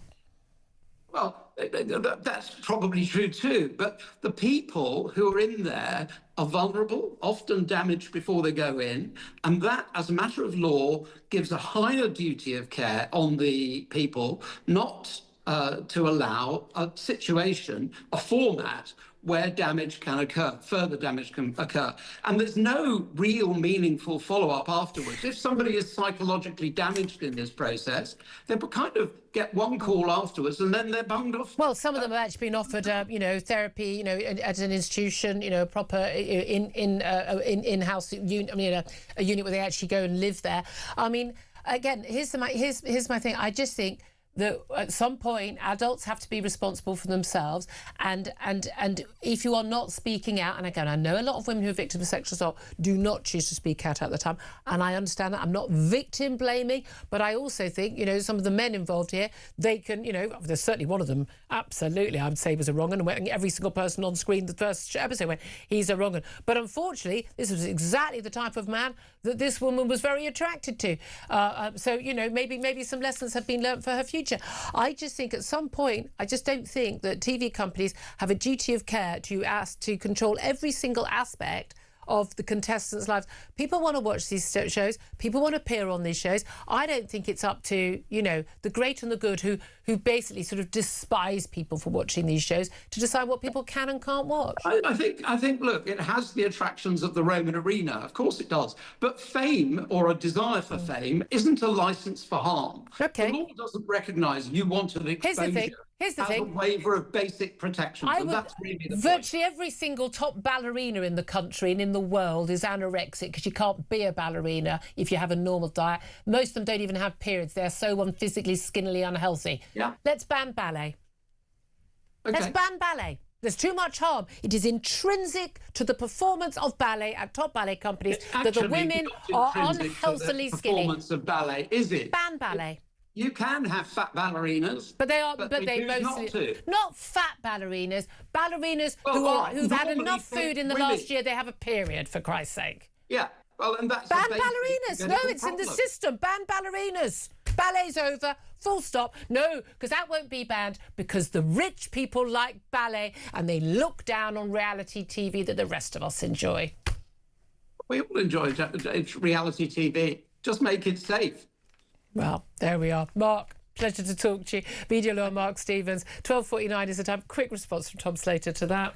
Well, I think that's the heart of it, isn't it? Is the fact that you cannot control for what human beings do with the privacy behind closed doors. And, of course, TV as an extra layer of sometimes some quite damaged people looking for fame. Yep. Also, the glare of the screen and all sorts of different factors. But you would end up in a situation where reality TV as a format just could not exist. No, and exactly. Is that fair to hold those producers accountable? Absolutely. By the way, 12:50, by the way, is the time. Just to let you know that we've got a question in the House of Commons now about why the government is withholding the latest set of Madison files. All ready to go, all ready to be published. They're going to be held until June. We're only on the 19th of May, for goodness sake. And the Labour government is facing something of a grilling about that. It's a cover-up. Let's call it what it is. 12:50 is the time. Up next, going to talk about the latest net zero madness with Harry Wilkinson from the Global Warming Policy Foundation. This is Talk.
the Talk app. You can watch, catch up and listen to all your favourite shows and podcasts anytime, anywhere, all on the Talk app. Watching and listening to Talk just got easier. There's now only one place for the home of common sense. So head over to your App Store or Google Play and search Talk now.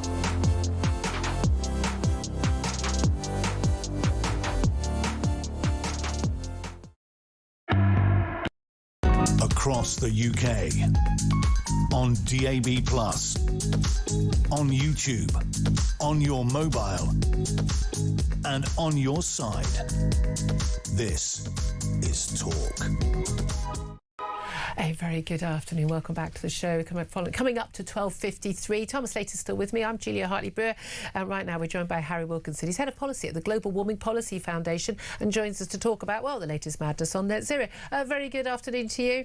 Good afternoon, Julia. Two things I want to talk to you about. One is that extraordinarily, we've got this rather strange situation where Ed Miliband, Mr. Good Person, because he's definitely got a climate hysteric, he has basically failed to actually, live up to this pledge to ban slave labour from the renewable supply chain to meet his net zero goals, because a lot of this stuff comes from China and elsewhere where, let's face it, slave labour is completely the norm. Tell us what's going on.